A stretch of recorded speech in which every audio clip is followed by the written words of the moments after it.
Evening. I'll call to order the March 8th, 2022 Fairfield Town Plan and Zoning Commission meeting. First item of business is meeting minutes from February 22nd, 2022. May I have a motion on this item? Move to approve. Move to approve by Commissioner Francis, second by Commissioner Harrison. Commissioner Francis? They were fine. Commissioner Harrison, anything? No. Any other members of the commission? They look good to my eye, at least. Okay. Put it to a vote. All those in favor of approving the minutes, please say aye or raise your hand. I count 7, but any opposed? None. Abstentions? None. Passes unanimously. Next item, new applications for recommendation to public hearing. 936 Sasko Hill Road, special exception application of the Country Club of Fairfield pertaining to the construction of a new paddle tennis court and warming hut. Mr. Wen? Mr. Chairman, I really don't have much other than what's described here. It is a special exception application. It does require public hearing. I can answer any questions if you have it, but it will be the subject of a subsequent hearing. Requires a hearing, but may I have a motion on the item? Commissioner Brayman, move to public hearing. Thank you. I have a second. Commissioner Levy. Any comments, questions? All those in favor, please say aye, raise your hand. Count 7, passes unanimously.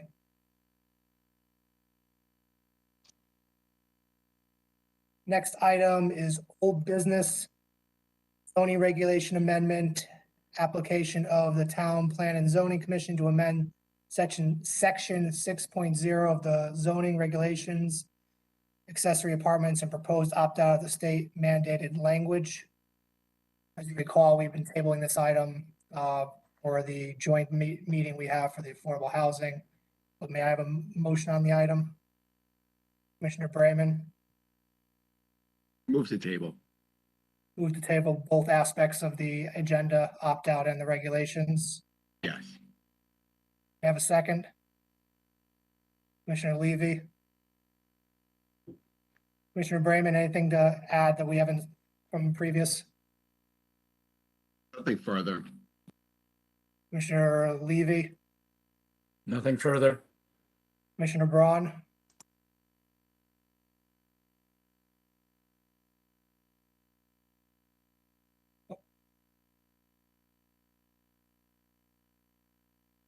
Still on mute if you're speaking. There we go.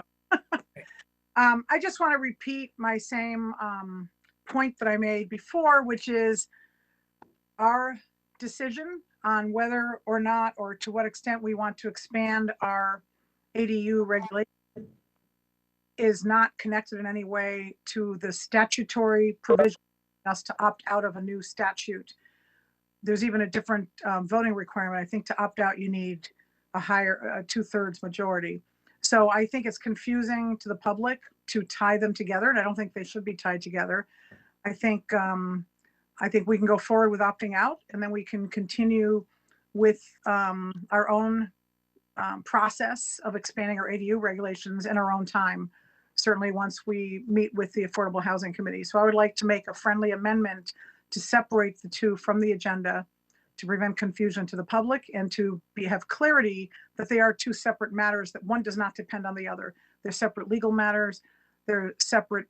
They should be separate, I think, public hearing matters. In fact, when we usually do applications, when there's a zoning amendment proposed, a text amendment, I think they usually get separate line items on our agenda. For this one somehow ended up in the same line item, which to me is confusing. Commissioner Brayman? A friendly amendment has been requested. I must respectfully decline for the reasons that I've stated previously. If you go back to the September 2021 meeting, the planning meeting, where we asked staff to prepare amendments to the accessory apartment regulations, which are the very regulation amendments that we're being asked to consider. The entire notion was that we would decide whether or not to opt out of the state mandate, the state requirements, and at the same time, in the same act, whether we would on our own enhance our accessory dwelling unit regulations. And I want to consider those two items together. They were presented together initially when we first discussed it in September 2021. They were presented together by staff. They're presented together on the agenda. There is no public confusion. There is no confusion of the public other than that which is being created by the excessive discussion of this procedural issue.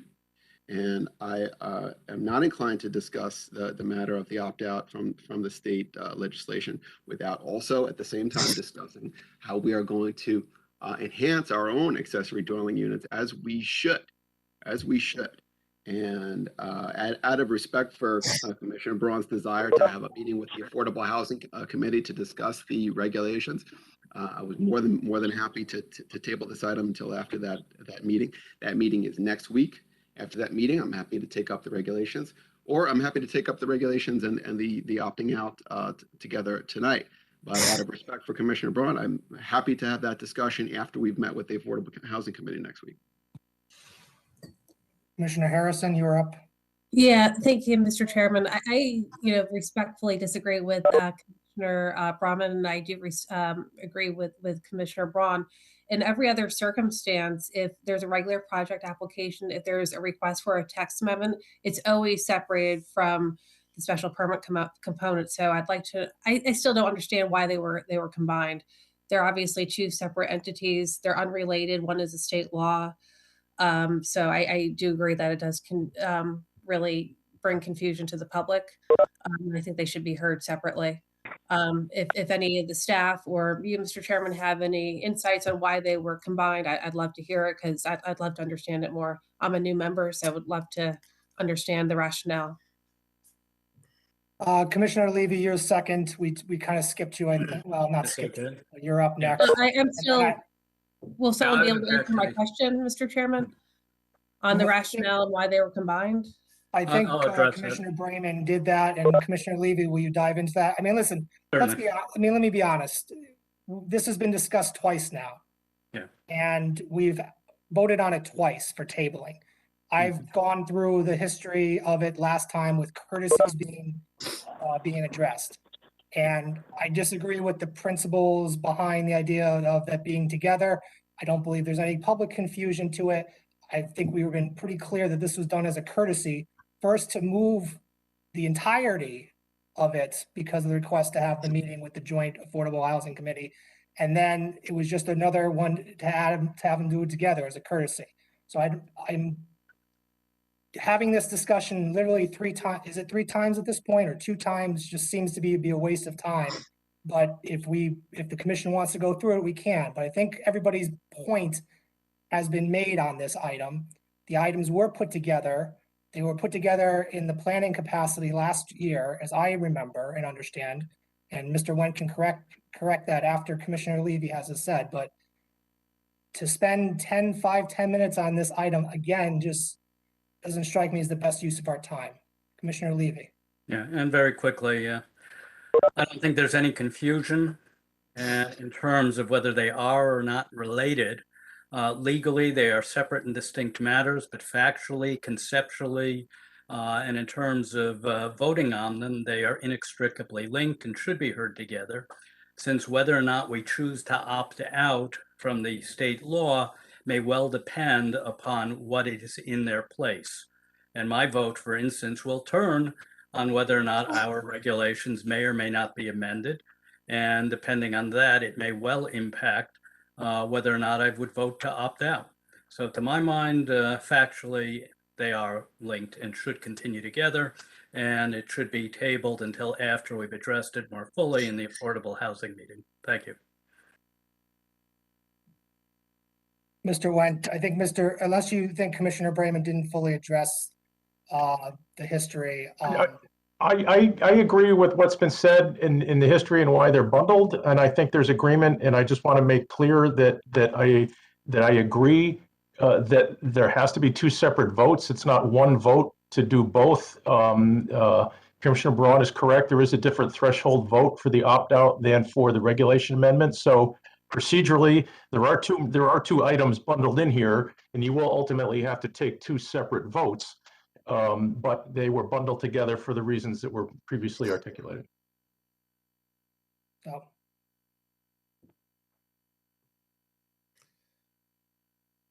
Regardless of your point of view, in my estimation, this seemed to be a courtesy going both ways.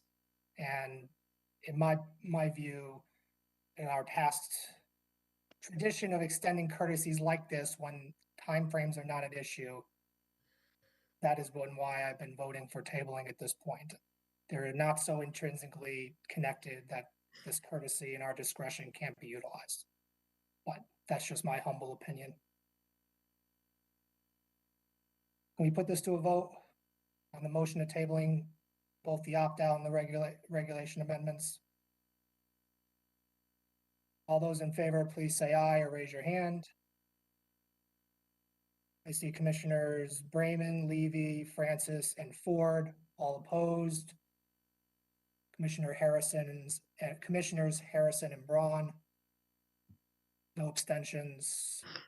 Passes 5-2. Moving on, we have the next two items are Sacred Heart, but I will call them separately. Zoning regulation amendments, application of Sacred Heart University to amend section 5.2.5 of the zoning regulations. Mr. Wendt. Okay, Mr. Chairman.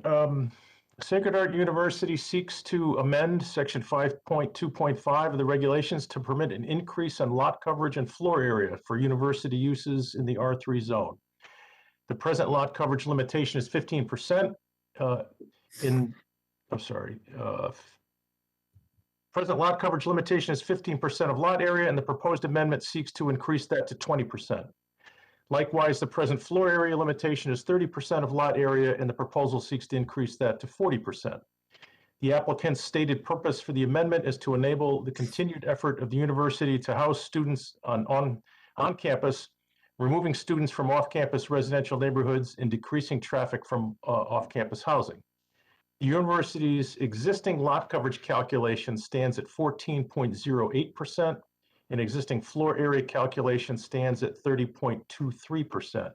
In the absence of regulatory relief that they are seeking, virtually no additional building area would be permitted. The university submitted a master plan outlining their current vision for potential future build-out of the campus facilities.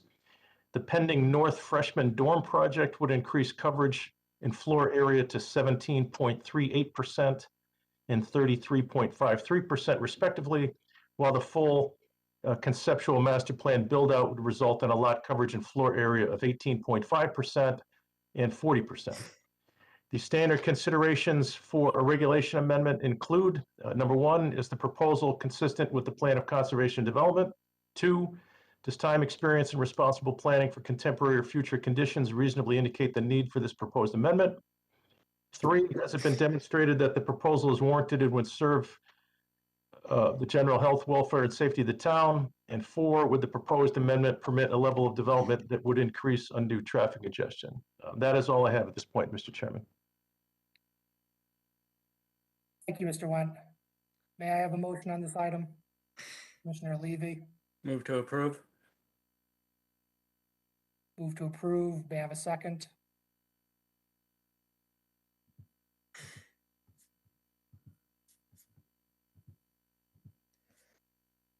Commissioner Ford, second. Commissioner Levy, Yeah, I would move to approve and allow basically an additional 5% in terms of the lot coverage and the floor area in the R3 zone. And I find that consistent with what we've done, which I presume is with respect to Fairfield University, where we do have a separate provision under 5.2.5.1, which specifically provides that with respect to colleges and universities located in the zoning district AA, there is a provision that the lot coverage and total floor area exceed what would otherwise be allowed. For colleges and universities, it's an extra 5% on each. So this would be consistent with our prior, how we previously handled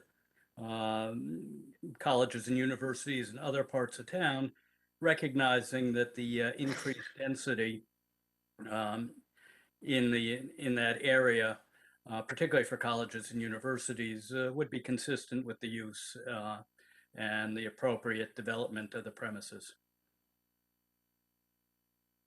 Thank you, Commissioner Levy. Commissioner Ford? Nothing further.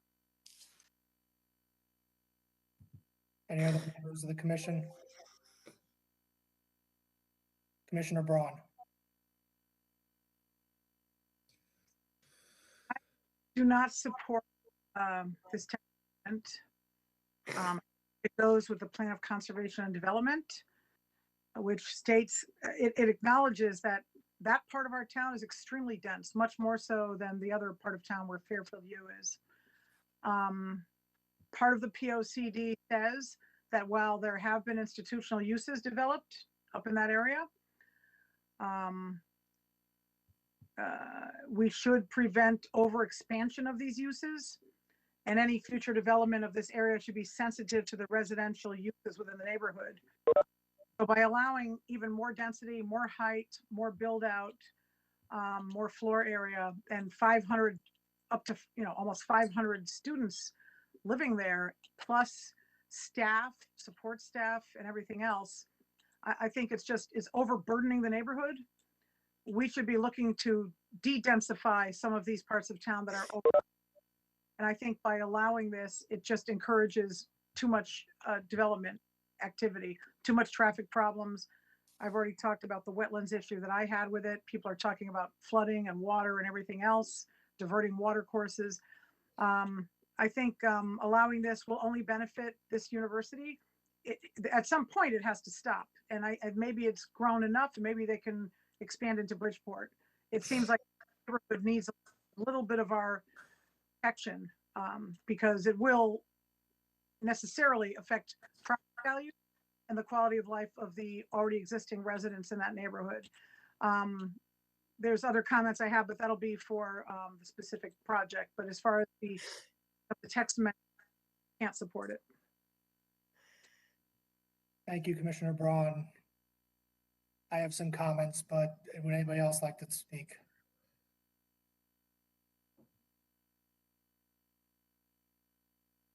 Okay. I do support the regulation amendments. I think this building was expected and planned on. So I'll throw out in the beginning, if there should be any concern about it. Additional expansion beyond this building that we are looking at, and maybe we can adjust the percentages sought to at least allow this building to go forward, to give us extra control for additional projects that come before us later. This new master plan they gave us was, as I said, new. This building, although I understand was to be planned on, we have testimony about that with the drainage plan, and I remember it from previous master plans that this was going to occur. And I think we've done enough to encourage that it happen. And I am for this building to be built. And even the master plan going forward, should we increase the percentages as requested, would still need to come before us. Any future applications would still need to come before us with special exceptions. So I don't hold my suggested compromise really any strong position one way or the other. I do believe, though, that I don't believe this is an expansion of the use. This is certainly creating more density, but it's keeping it contained in the campus. It's for on-campus housing to keep the students on campus, which I think the neighborhood would desire. The plan of conservation development does permit or encourage the development of the universities, both Sacred Heart and Fairfield U. I think time and experience does show where these conditions need the proposed amendment. The universities in general, the industry has changed and expanded.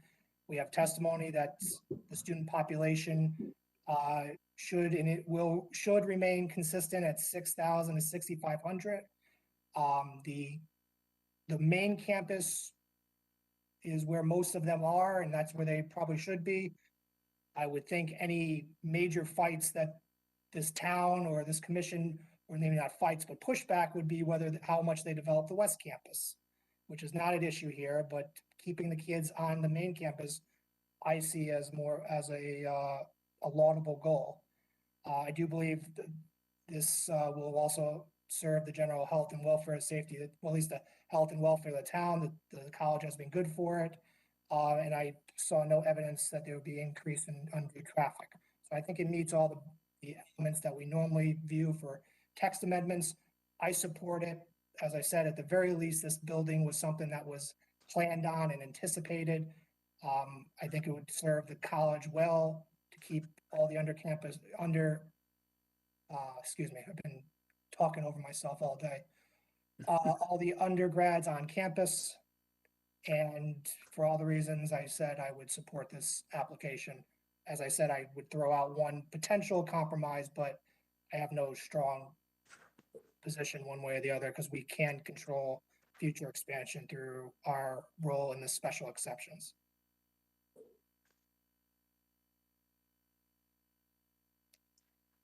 Any other commissioners?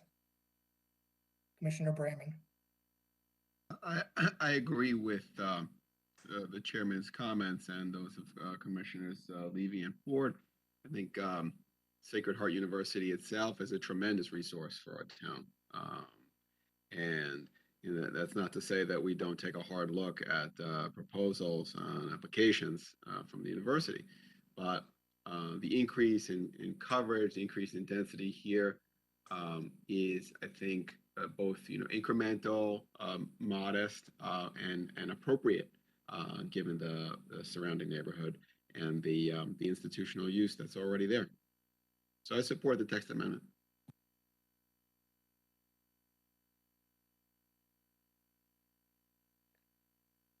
Any other commissioners? Or can we put this to a vote?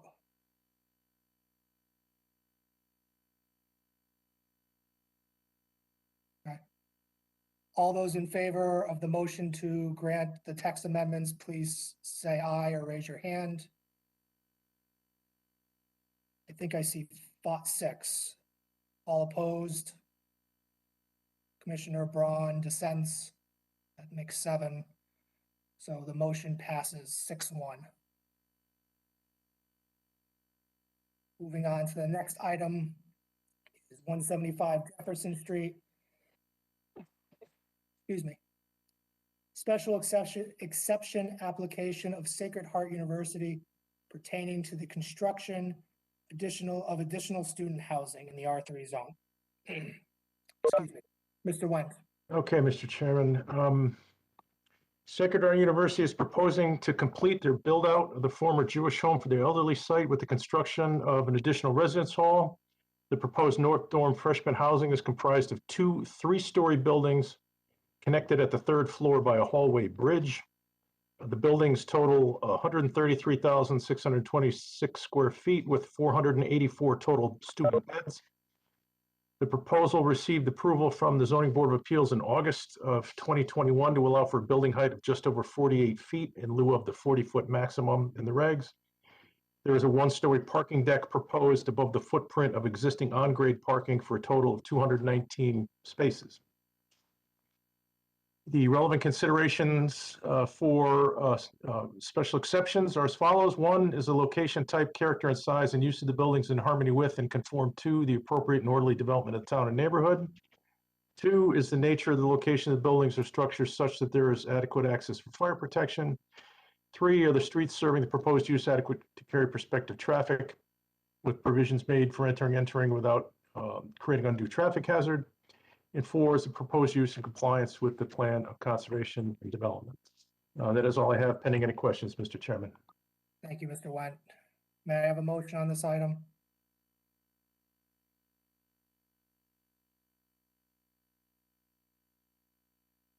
Commissioner Levy? Move to approve? Yes. I saw a shake of the head. Commissioner Ford seconds. Commissioner Levy?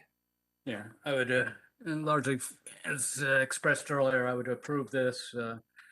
As the chairman noted, this had been contemplated.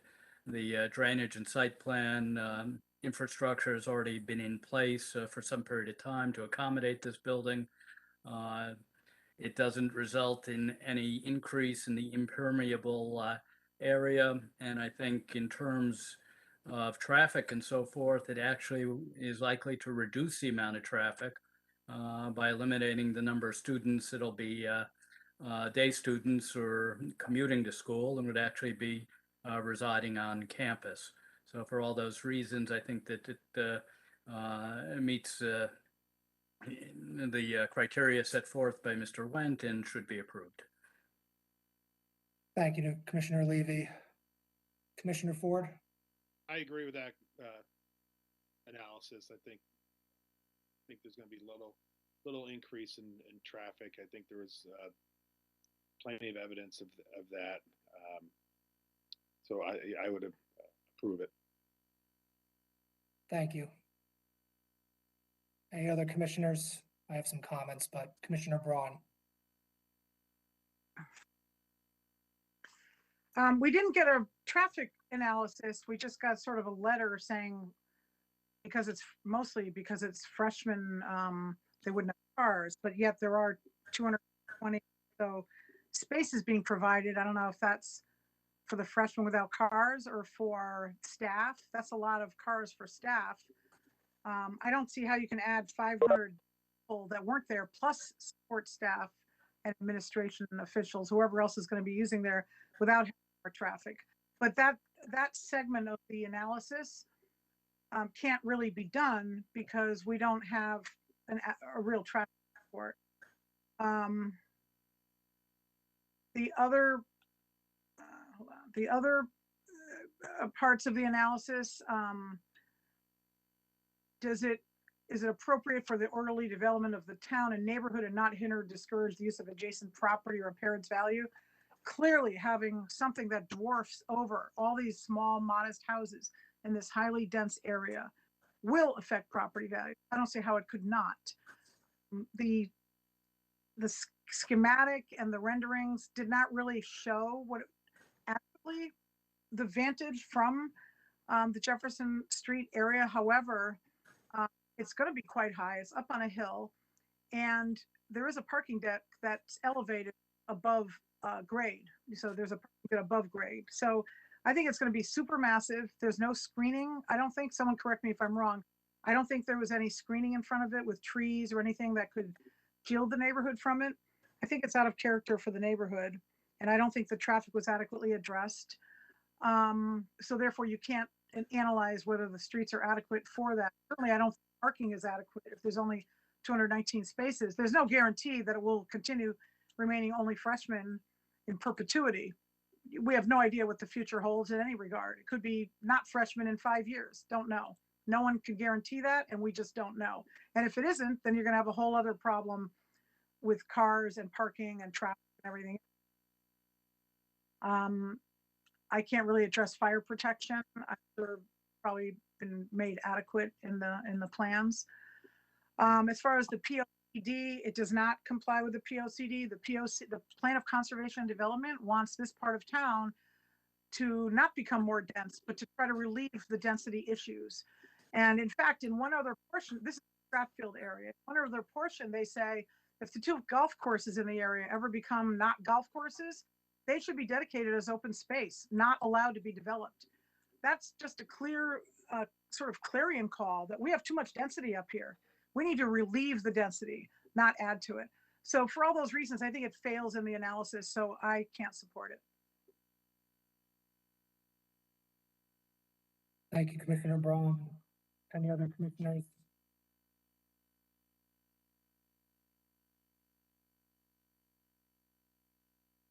I support the application, not surprisingly, I think. I think it does meet the 4 criteria that we discussed. It is in harmony with the neighborhood, particularly the campus. I don't believe it dwarfs over the any existing neighbors. I don't honestly believe that there are any existing neighbors nearby this building. This is a building that's replacing what was once the Jewish home. And I know I think they did take some trees down, so there'll be a little less screening and such, but I don't believe it dwarfs over anything other than potentially across the street, which is either the nursing home or the high school, and I forget which one.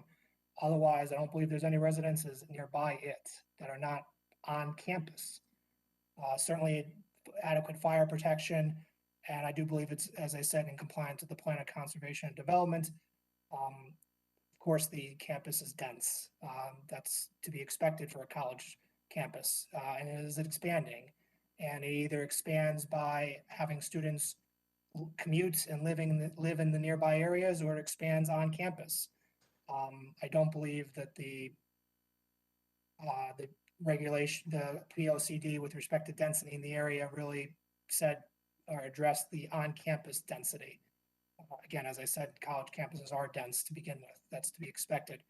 And I think the traffic report, the traffic letter and the evidence with respect to the traffic was well documented and explained as to why a report was not provided, and what the parking would be for. I mean, obviously there are 200 parking spaces. I don't believe it was just dedicated to the dormitory. There's parking throughout the campus. And I don't believe it was designated just for the dorm as opposed to administrators and everybody else that are already on campus to begin with to potentially alleviate parking. As I said earlier, this was an expected dormitory. The infrastructure is there, ready for it. I thought the renderings showed to be a very attractive building, and it will be a very strong asset for Sacred Heart. Commissioner Braun. I forgot to mention before that I just want to reiterate that all the points I made in the earlier hearings about our need to rely on permits from other departments, such as the wetlands permit, that's important. And I wanted to ask Mr. Wendt, I couldn't find the email opinion from our council saying that there is no conflict of interest of the wetlands agency or the conservation department, based on the fact that the consultant for this project was also the same firm that was guiding and advising and perhaps running the conservation department last year. There was some kind of an opinion by our town attorney that said there's no conflict of interest. I don't know where to find things on the town website, but I think in the record, all those, Mr. Wendt had sent an email soliciting an opinion. We got an opinion back. And so those emails are in the record. I can't find, they're not like on a link to the agenda, and I couldn't find them on the town website. I don't really know where to find things because, obviously the town website isn't really set up to store a lot of things on it. But can you just confirm, Mr. Wendt, that those conflict of interest opinions are actually in the record so that our commission can rely on that when our commission renders its opinion, that, either going either way? I can. That opinion, that matter was raised the day after our first hearing. Our first hearing was on February 8th. And on February 9th, we received an email. I reached out to Attorney Tim Herbst, who was assigned to kind of oversee that, that interim operation. And I sent that email to the commission on Wednesday, February the 9th, so you'll find it in your, if to the extent that it may or may not be on our website. It was emailed to the commission on February 9th, and this is from Tim Herbst. I asked him, in my email to him, I had indicated that at the preceding evening, that the issue had been raised about a potential conflict of interest, and it was represented during the hearing that Mr. Daly from SLR made a full disclosure of their longstanding relationship with SHU prior to the beginning of their engagement with the Conservation Department. He also stated that no SLR staff had any input in the process of the Certificate of Wetlands Conformance. And attorney Bill Fitzpatrick that evening also represented the same, and that SLR had no involvement. Mr. Attorney Herbst's response to that question was, what was stated last evening by Mr. Daly of SLR and Attorney Fitzpatrick is in fact accurate. This disclosure was made to Tom Bremer and I when we initially met with SLR. Based on this full disclosure, we made sure that appropriate safeguards were put in place to eliminate any potential conflict. No SLR staff had any input as it related to the process of the Certificate of Wetlands Conformance for this project. Please let me know if you have any additional questions. So that matter, and that opinion was provided to the full commission and the applicant, and it is in the record on Wednesday, February the 9th, the day after the first public hearing. So if it's in the record, where is it? Is it just printed out and put in the file at the zoning office, or is it? Yes, that's correct. Like, where do things go when they're not part of the application materials? Do they go on the town website or just physical copies in the folder? Because we've heard from various members of the public that they can't find things on the website. Are we, if we want to find something, we actually go to the zoning department and look in the zoning file, I assume then? I'll answer that two ways. I disagree with the representations that were made about the exhibits that were posted prior to the second hearing, where there was a claim made that they couldn't find them, but those were all posted on our website.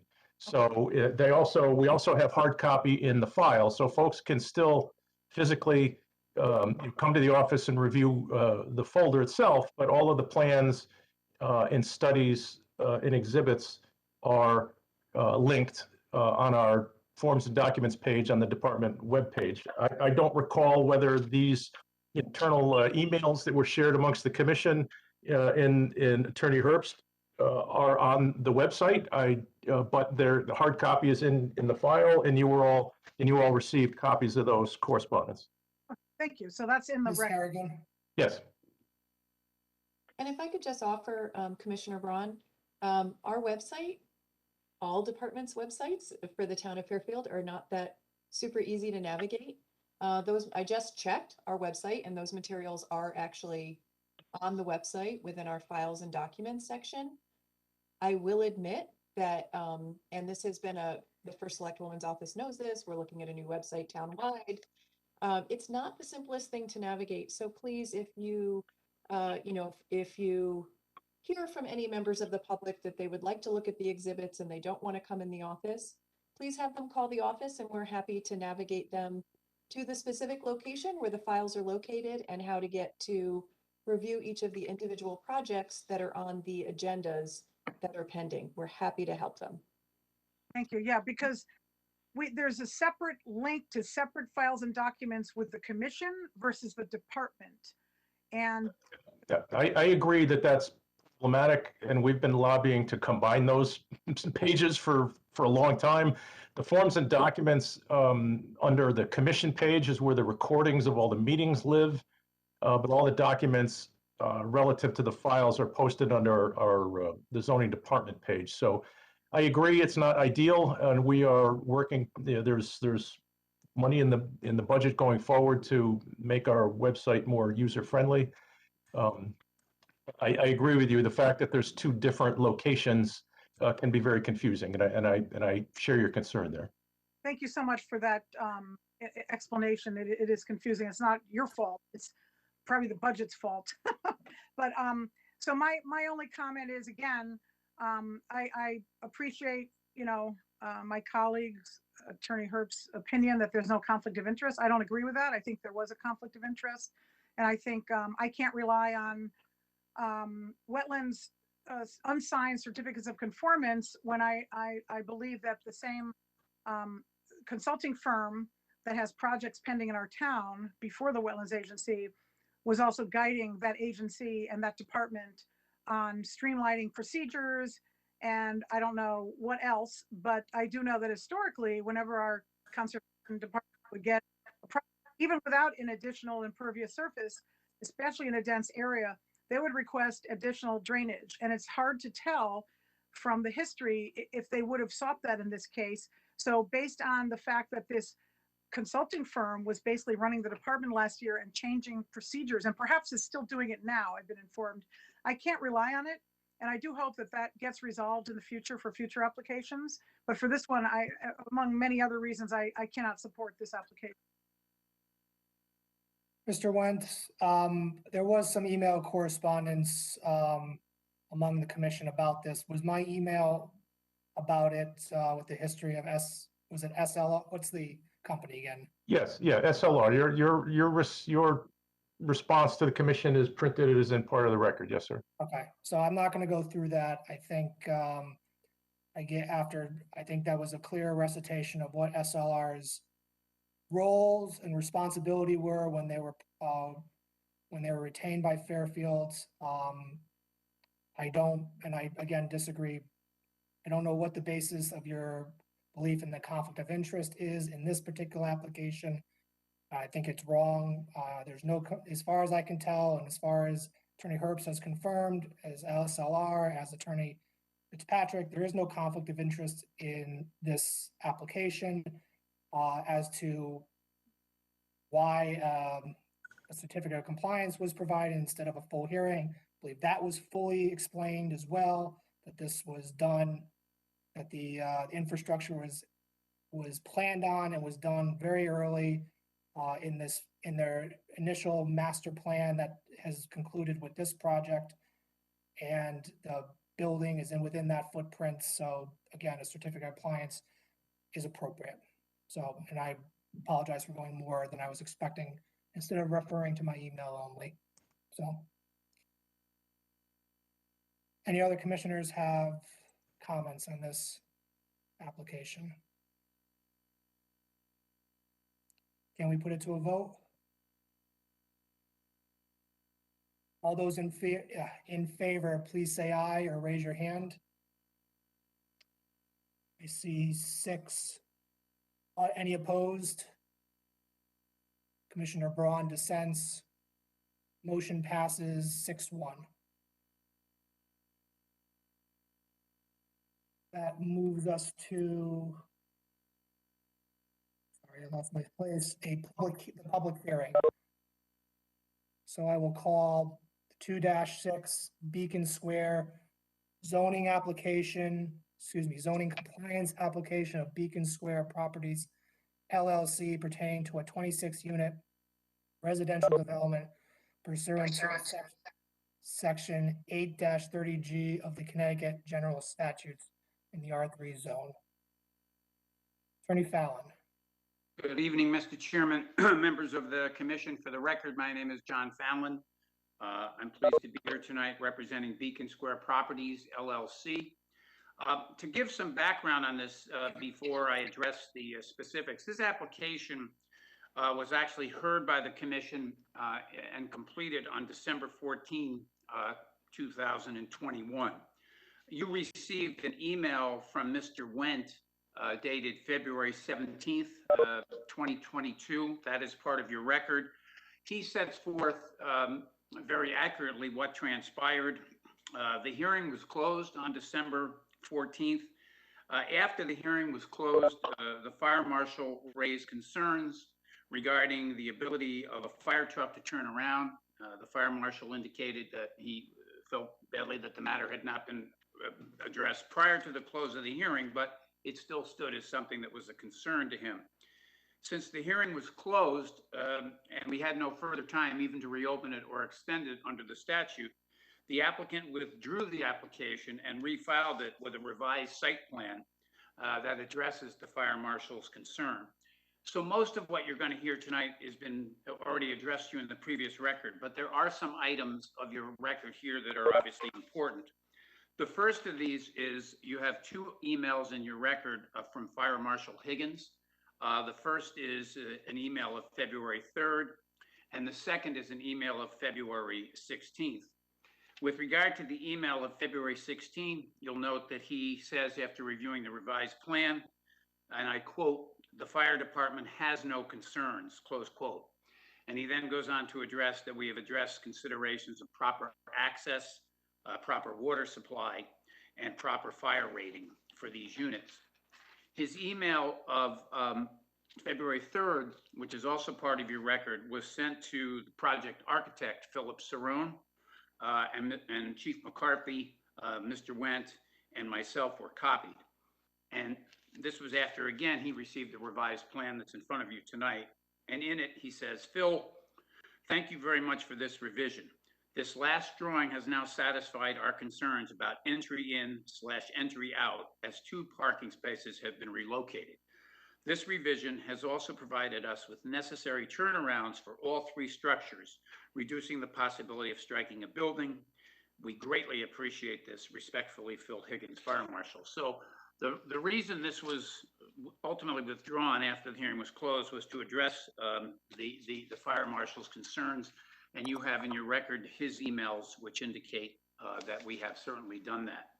You also received an email from Mr. Wendt.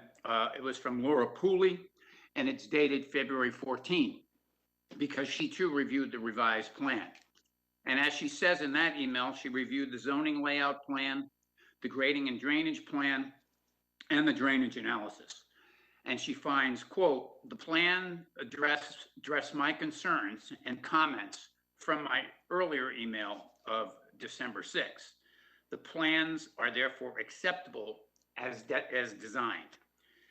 Laura's email of December 6th, which you had before you at the hearing on December 14th, also addressed in the first comment the following, where she stated, and I quote, the traffic study demonstrates that the adequate sightline distance is available."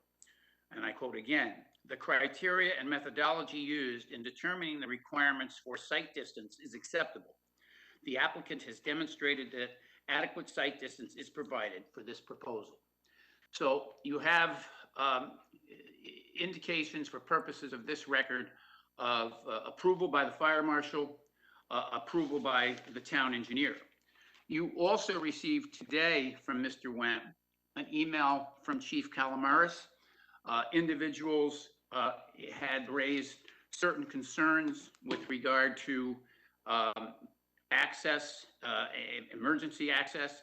And as a result of those letters that were received by Mr. Wendt on Friday, he quite properly sent it to the police chief, and Chief Calamaris responded today, and you have this in your record. "I reviewed the attached documents, as it is my opinion that the proposal for a 22-unit residential development at 26 Beacon Square would have little, if any, impact on emergency response or call volume in that area. We have seen a large number of residential units in the town built under CGS Section 8-30G and have only seen a minor impact on our emergency responses." So the engineering department, the police department, and the fire department have all spoken to this application, which is before you tonight, all finding, approving the application from a police, fire, and engineering standpoint. I need to be a little redundant here because although you've all heard this on December 14, this is a new record. And so we will try to be succinct, but I do want to provide an overview as we did on December 14th with the overall project. It's a proposed construction of a 22-unit multifamily residential development at the properties. The development will consist of 15 two-bedroom and 11 one-bedroom units. Each will have a garage. The two-bedroom units will be approximately 1,800 square feet in size, and the one-bedrooms units will be approximately 780 square feet. We're providing a total of 32 parking spaces, 26 in the garages, and 6 on site. 3 buildings are proposed. You'll hear from Mr. Cerrone momentarily. He'll give you an overview with regard to the site plan and the architectural design of the buildings.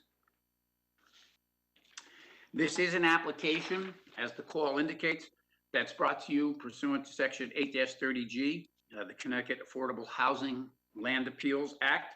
And this proposal is made in compliance with the provisions of 8-30G. We have submitted an affordability plan in accordance with the statute, and that's found beginning at page 3 of our materials. In satisfaction of the requirements of the statute, 8 units will be set aside as affordable for a period of 40 years. This satisfies the statutory requirement of 30% of the units being so deed restricted. Of the two of the 2-bedroom units and 2 of the 1-bedroom units will be reserved for persons earning less than 60% of the state median income, and 2 of the 2 bedrooms and 2 of the 1-bedrooms will be reserved for persons earning less than 80% of the statewide median income. I think the commission is well aware of the statute and well aware that what a good affordable housing development can do in terms of diversification of housing in the town. You've been, I think, acted very appropriately with regard to these applications generally as they've come before you.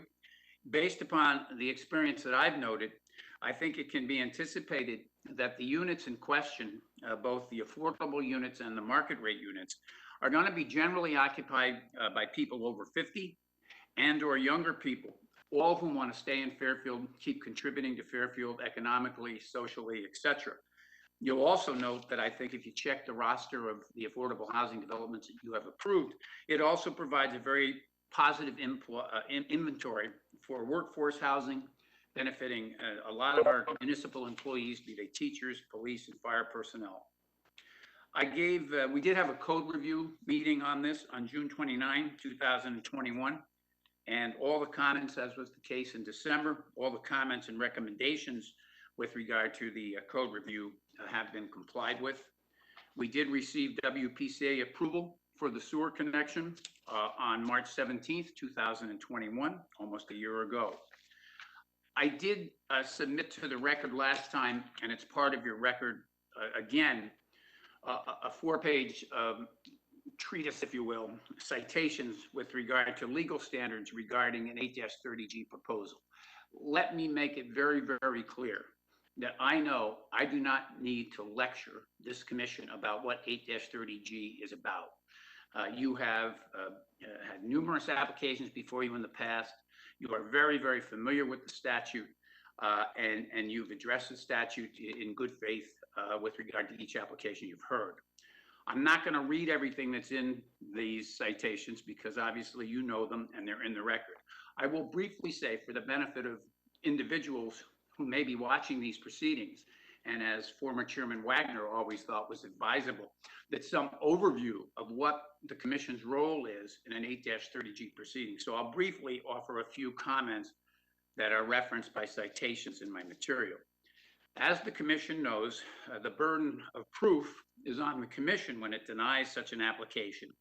And you have the burden of establishing that the decision is necessary to protect a substantial public interest in health, safety, or other matters, and that such public interest outweighs the need for affordable housing. The case law makes it clear that the record has to establish, and I quote, that there be more than a mere theoretical possibility of a specific harm to the public interest if the application is granted, and that the record must contain certain evidence as to a quantifiable probability that a specific harm will result if the application is granted. As was said in the Garden Homes Milford case, mere concerns alone do not amount to sufficient evidence to support the denial of an affordable housing application. Clearly, I think these citations they're always relevant, but here in this case, where I think the applicant has worked very hard to do their due diligence so that you have tonight a record that has an endorsement of approval by the engineering department, an endorsement of approval by the fire department, and an endorsement by the police department. I would think these matters, although they are pertinent to the law, do not really significantly impact this particular proposal, because we have tried to bring something before you that addresses on all squares, the requirements of the statute and the regulations. So what we'd like to do tonight briefly, as we did in December, is give you a brief overview for this record of our presentation of our proposal. Philip Cerrone, who will come on momentarily, will advise you with regard to the existing conditions and our proposed site plan, including the revisions that we made to accommodate the request of the fire marshal. He will then address with you and review with you briefly the exterior architectural design and interior floor plans that we proposed. Michael Galante submitted a traffic report that was delivered to you again this time, but was referred to and summarized in December. But again, for purpose of this record, he'll offer you a brief overview with regard to the findings of the traffic report. So at this point, I'll call on Mr. Cerrone to give you the overview with regard to the site and the architectural plans. Thank you, Mr. Fallon. Can somebody allow me to share the screen? You're all set. Thank you.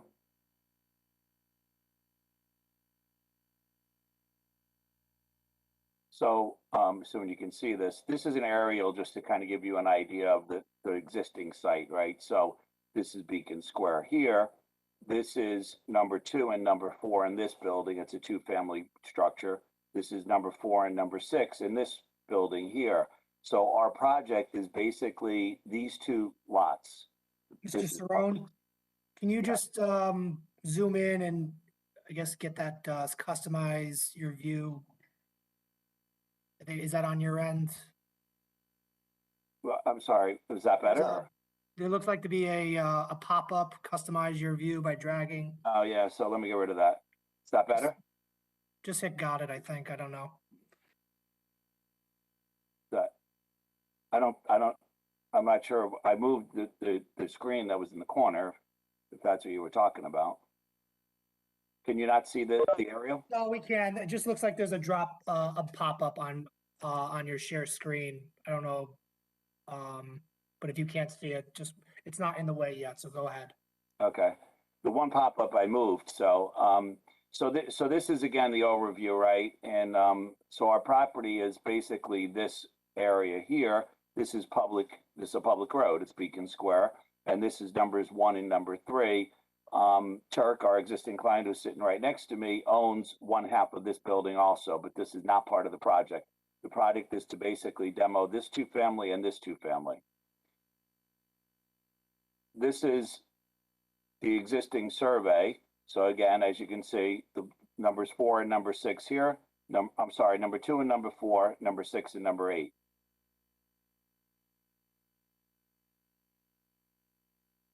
So this is our proposed plan. And I'm going to just kind of zoom in on the beginning of it here. This is Beacon Square.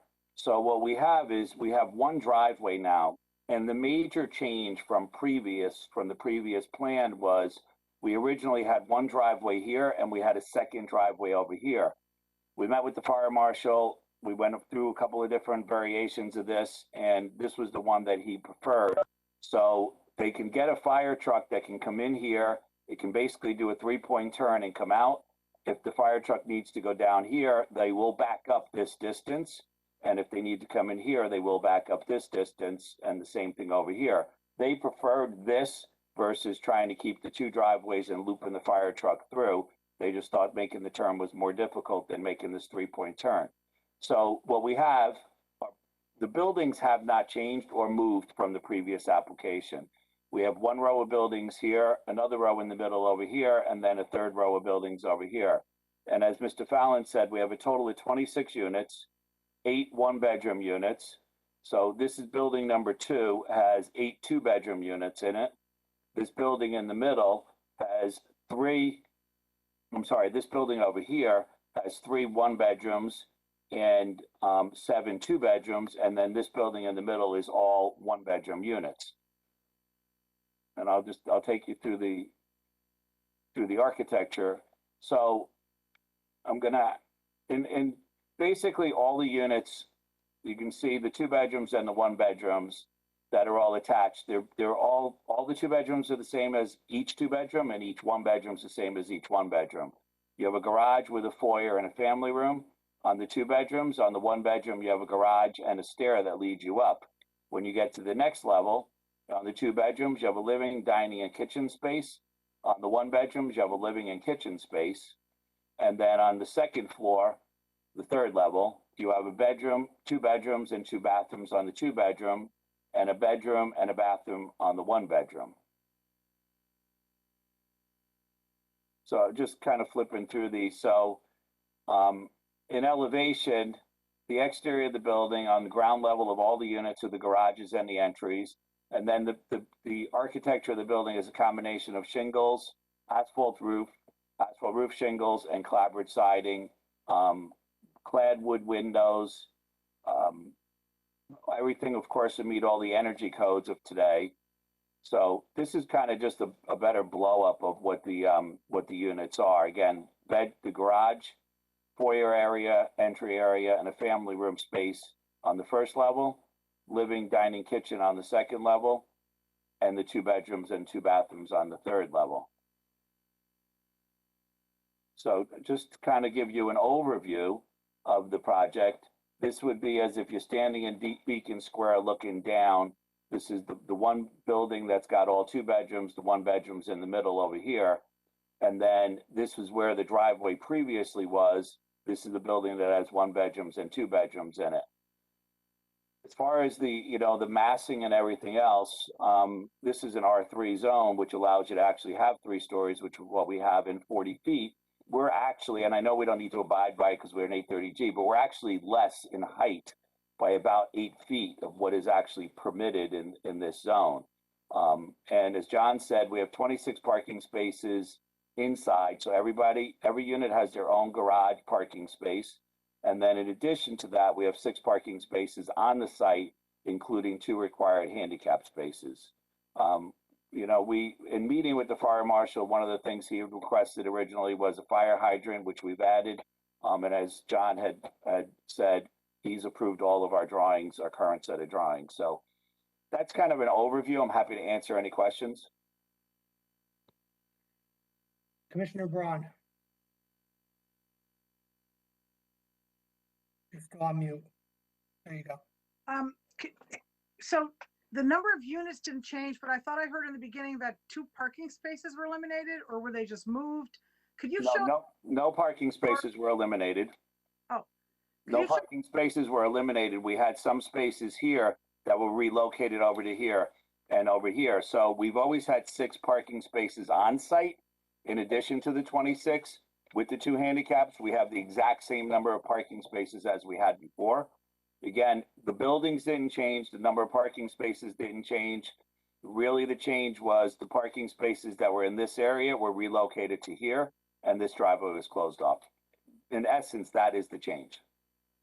Is that in the site plan from the old application? Like, is it possible to show them side by side so I could see the change from the old one to the new one? And what happened with the fire marshal the first time around where he didn't pick up on that? Like, did he see these plans or? Yeah, so I mean, look, I'm going to be as candid as I can possibly be. We went to a code enforcement meeting. He approved the plans. He wrote a letter to approve the plans. After we went to your commission, he rescinded his approval. Sometimes that code enforcement is not conceptual plans that go to them. It's not. It's the exact same. We use the exact same plans. But the important thing is the plans that he's approved are the ones you're looking at today. I'm gonna find the other ones. Yeah, I would just like to say, for the benefit of the fire marshal, that there's no attempt here to insinuate that the fire marshal did anything improper. The fire marshal reviewed the plans originally and approved them after the hearing was closed.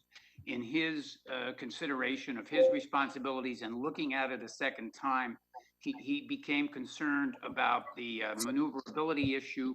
And we addressed that with him. We withdrew the application. We had very constructive meetings, and you have his emails, which are unequivocal and complimentary, of February 3rd and February 16th. So this was a collaborative effort by the applicant and the fire marshal, and we're very pleased with the result.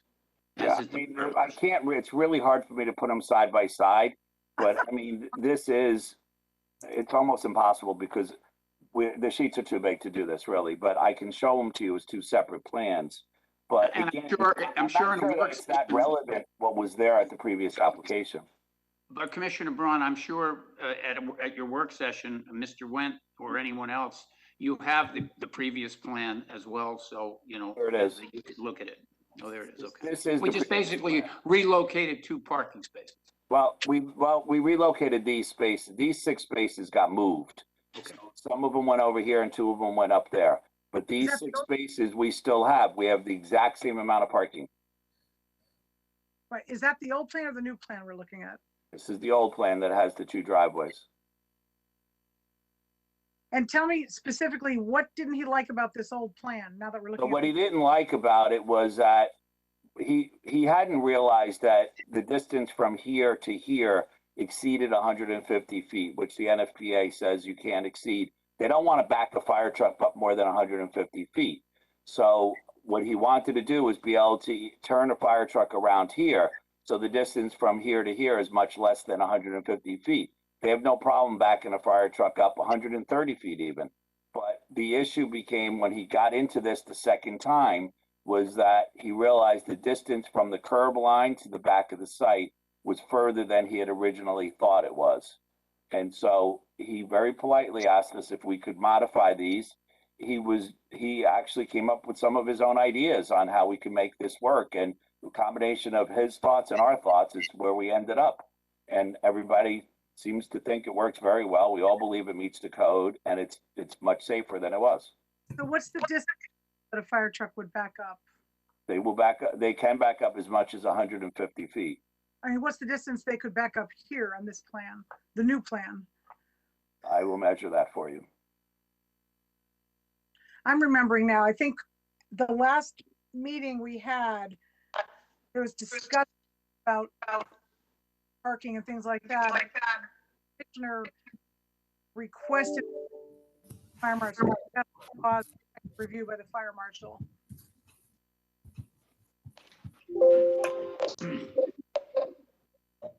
That's correct. If I may, Mr. Chairman, Jim Went for the record.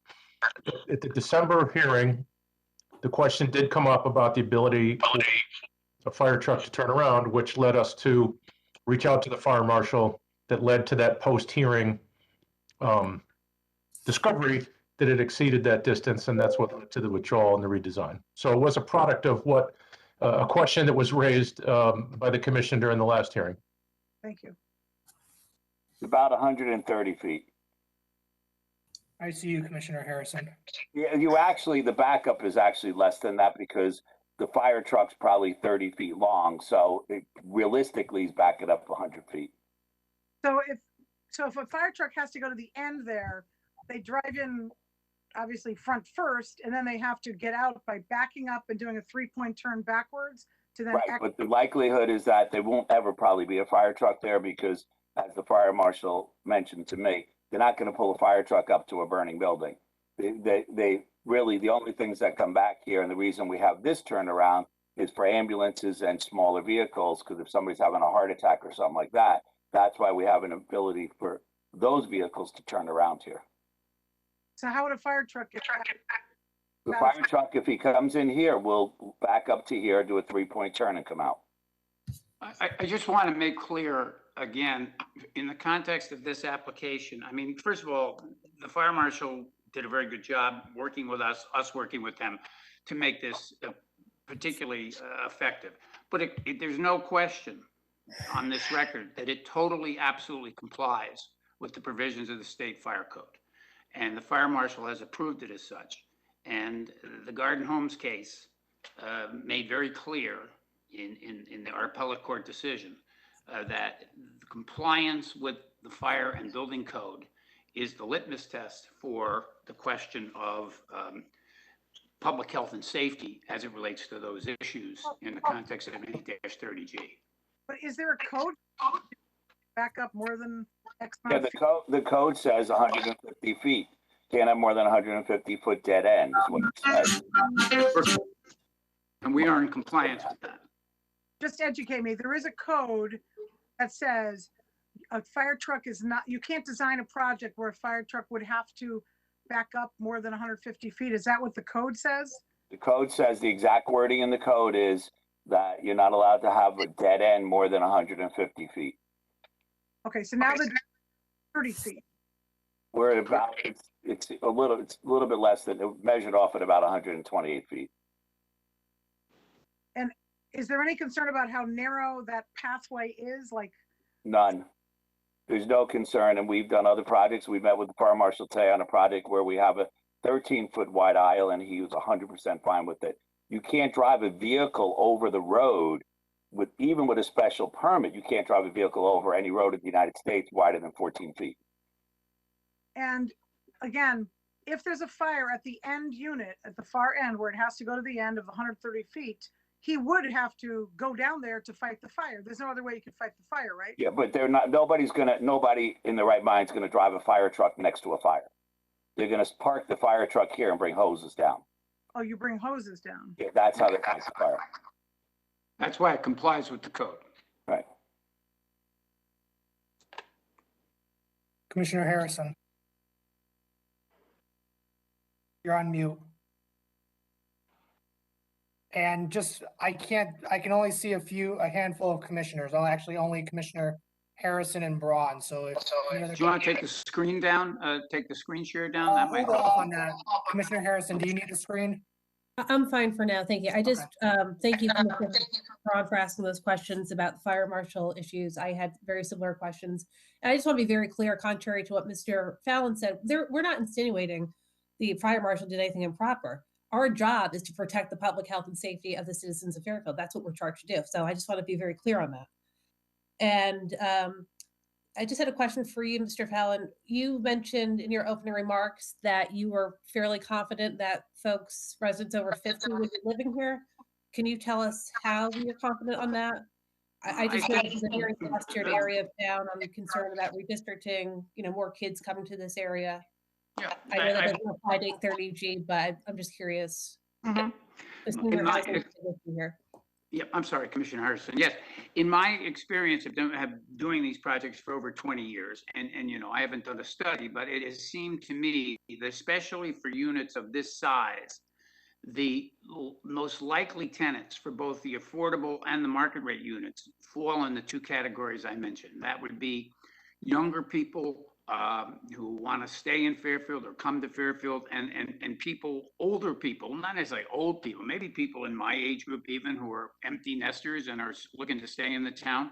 So that was all I was trying to say. What I have found to be the case, and again, Mr. Barnhart might have better figures just out of interest, but I don't think these types of units, the one bedroom, 780 square feet, the two bedrooms, whatever, generate much activity in terms of school age children, but I can't give you facts on that data. That's just my observation. Right, and John, if I could just add to that, because Turk's sitting in front of me, he has 26 units over there in that neighborhood, and 21. Well, 21 plus these five that we're going to be demoing. So he has 26 tenants over there, and he said to me that they're predominantly teachers, clerical workers, bank tellers, that kind of thing.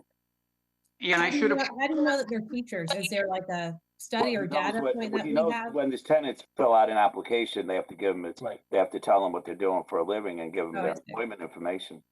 Okay. One other thing I should have pointed out, not directly, I don't mean to direct you, Commissioner Harrison, but our applicant here, Turk, is somebody who is, very much committed to this neighborhood. He has a development that you previously approved, an 8-30G, within, I don't know, less than a half a mile here. And it's been exemplary in the way it's been run, and it's been very well received by the neighborhood. And in fact, Mr. Fallon, I don't think about it.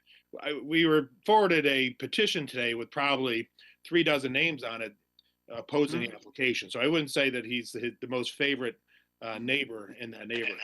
I have not seen that petition, Commissioner, but I can tell you that the facility that he has maintained there over the years, I think speaks for itself in terms of its maintenance and how it's operated.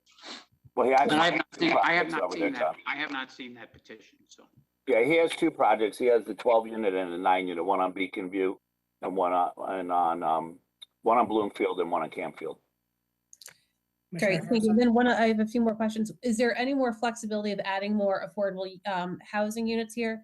As you know, Fairfield has not reached our moratorium yet for the 10% that we're required to do under the statute. And given the applicant's seemingly commitment to this neighborhood, would he be willing to do that? Economically, we just can't do that. I mean, it's always a difficult balancing on an 8-30G. I believe that the larger a development is, 100, 150 units, something like that, developer often has somewhat more flexibility to add affordable units. But in this particular instance, where you're talking about subsidizing, 8 of the 26 units for 40 years, he does not have the ability to increase the number of affordable units. Okay, and then after 40 years, it reverts back to market value housing, I assume, right? Correct. Okay. Correct. Thank you. Ms. Harrigan, you. can you just, 1 second, Ms. Harrigan, when you have a minute, can you just go through the windows and just mute people that are of the public, please? I think there's a few, we get some feedback every once in a while. Yeah, I'm just going to ask for if you're not speaking, I think we're getting it actually from our commissioners and Oh, from is some it of the okay? presenters. So I would just ask if you're not currently asking a question, please just be patient and keep yourself on mute until we're ready for you. Thank you. Thank you. All right, I'm sorry I lost track. Any other members of the commission have questions at this point? Attorney Fallon? Chairman, again, I thank you for your patience and attention. You heard this basically once in December. All I will say is, I think the client has approached this the way you should approach an 8-30G. They are never easy applications, but in this particular case, we work closely with the town agencies in order to present you with an application that has received the affirmative approval of your fire department, your engineering department, your police department. And that's not always the case. And in this particular case, I think it's warranted because he's worked, my other colleagues have worked very hard on this application. We think it does comply with the statute.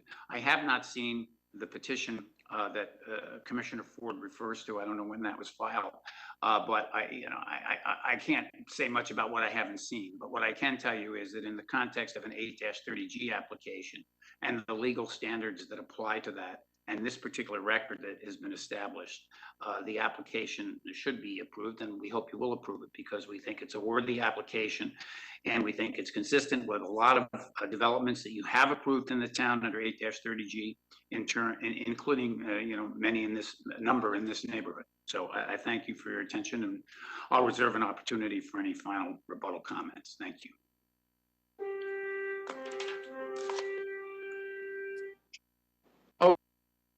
Commissioner, I was gonna say, I see Mr. Galante there, and I assume you're paying him. I was gonna say the same thing, but Yeah, so, Commissioner Ford, I saw a question though, so we'll hold off on Commissioner. I Galante. apologize. Unless that horn was for Mr. Galante, I don't know.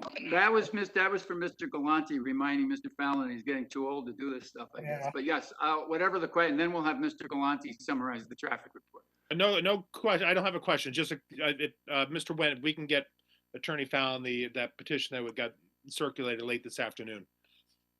Yes, absolutely, we can. Thank you.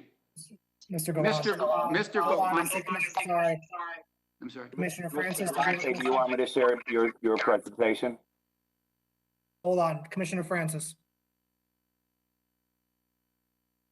Thank you. What's the total lot coverage with your new plan? The paving and the housing. I'm not sure. We can tell you what the lot coverage is. I think that that is shown on the plan. Yeah, I'm gonna look. Not too much green space, is there? Little bit of front yard. How much is out the people's backyards? Back steps? We can bring the site plan up and we can look at it. Yes. Right, so it's this space here varies. It's as little as 5 feet and not much more than 6 or 7 feet any place, but it's pretty much 5 to 6 feet around on the sides on these sides where we adjoin the other properties. Can you share the screen, please? Oh, I'm sorry. That's okay. Yeah, I thought I was sharing. Okay, there we go. Yeah, so it's about 5 or 6 feet really on all the sides of the building that adjoin the other properties, over here, and over here. And what's the setback at the rear? Setback at the rear, so at this one corner, it's about 5 feet. Okay. It varies because it slopes back. I see. I mean, this is 10, 20, 30 or okay. 40 feet at this point. And are you able to, do you need a minute for lot coverage, or is that easy? Yeah, because I didn't bring that drawing up. That's 30 Right. feet at that point, and it's 40 feet at this point here. Thank you. And why is that curbing there for parking? Because there's parking between the house and the curbing? This is the turnaround space so that if somebody drove down Oh, here or if an for the ambulance came down, they ambulance. could turn around and back out. Good evening, Commissioners. My name is Avon Bauer. I work for the project engineer, Cusidis Engineering. Just so you know, the approximate lot coverage is about 28,000 square feet of impervious area between the buildings and the driveway in total.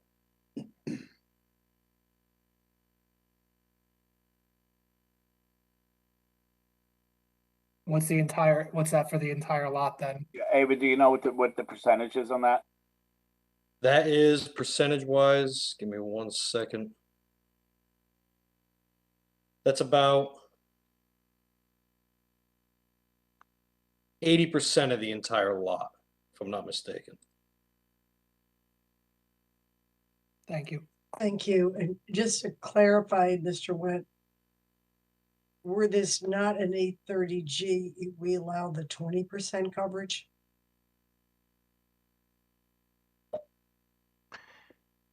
This is an R3 zone, so it would be 15%, but that would not include the driveways and parking area. It would just be the footprints of the structures themselves.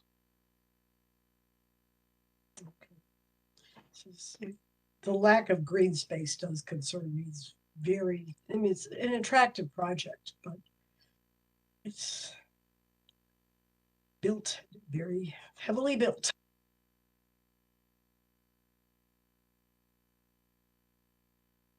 Attorney Fallon.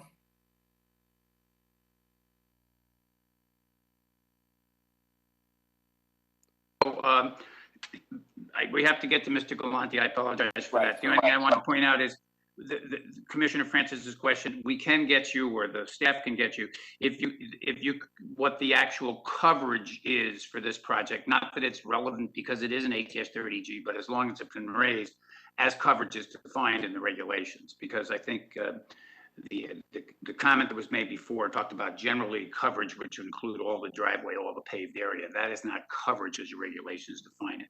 And we can get you that number. So John, I just pulled up, we have a location map that the surveyors did. So for total building lot coverage, it's 40.7%. For total floor area, it's 71%. Okay. So those are the numbers. Just so we have apples and apples. Okay, Mr. Galante. Are you? Yeah, okay. Share his screen. I'll be brief, but Mike Galante, Hardesty in Hanover, and I'll present a summary of the traffic report that's dated December of 2021.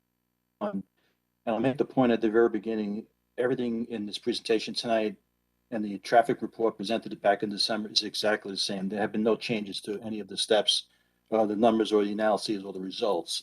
I'll just briefly run through this. You've seen this before, and I'll just run through the numbers. We conducted a traffic study. We included the intersections along Pine Tree Lane at Beacon View, at Beacon Square, which is essentially the site access, and at Fieldcrest Road. These traffic counts were conducted in November of 2020. Yes, they were conducted during the pandemic, but we also have traffic data for these same intersections from 2018. And following Connecticut DOT standards, we were able to use the 2018 volumes and adjust it to the 2020 volumes. And that's where you see the adjustment line of a 1.24%, basically an increase of 24% in volumes. The volumes we're using are let's call it a pre-pandemic condition as far as actual traffic volumes. So the volumes are not decreased, but they're actually increased, present an actual condition. Phil, next slide, please.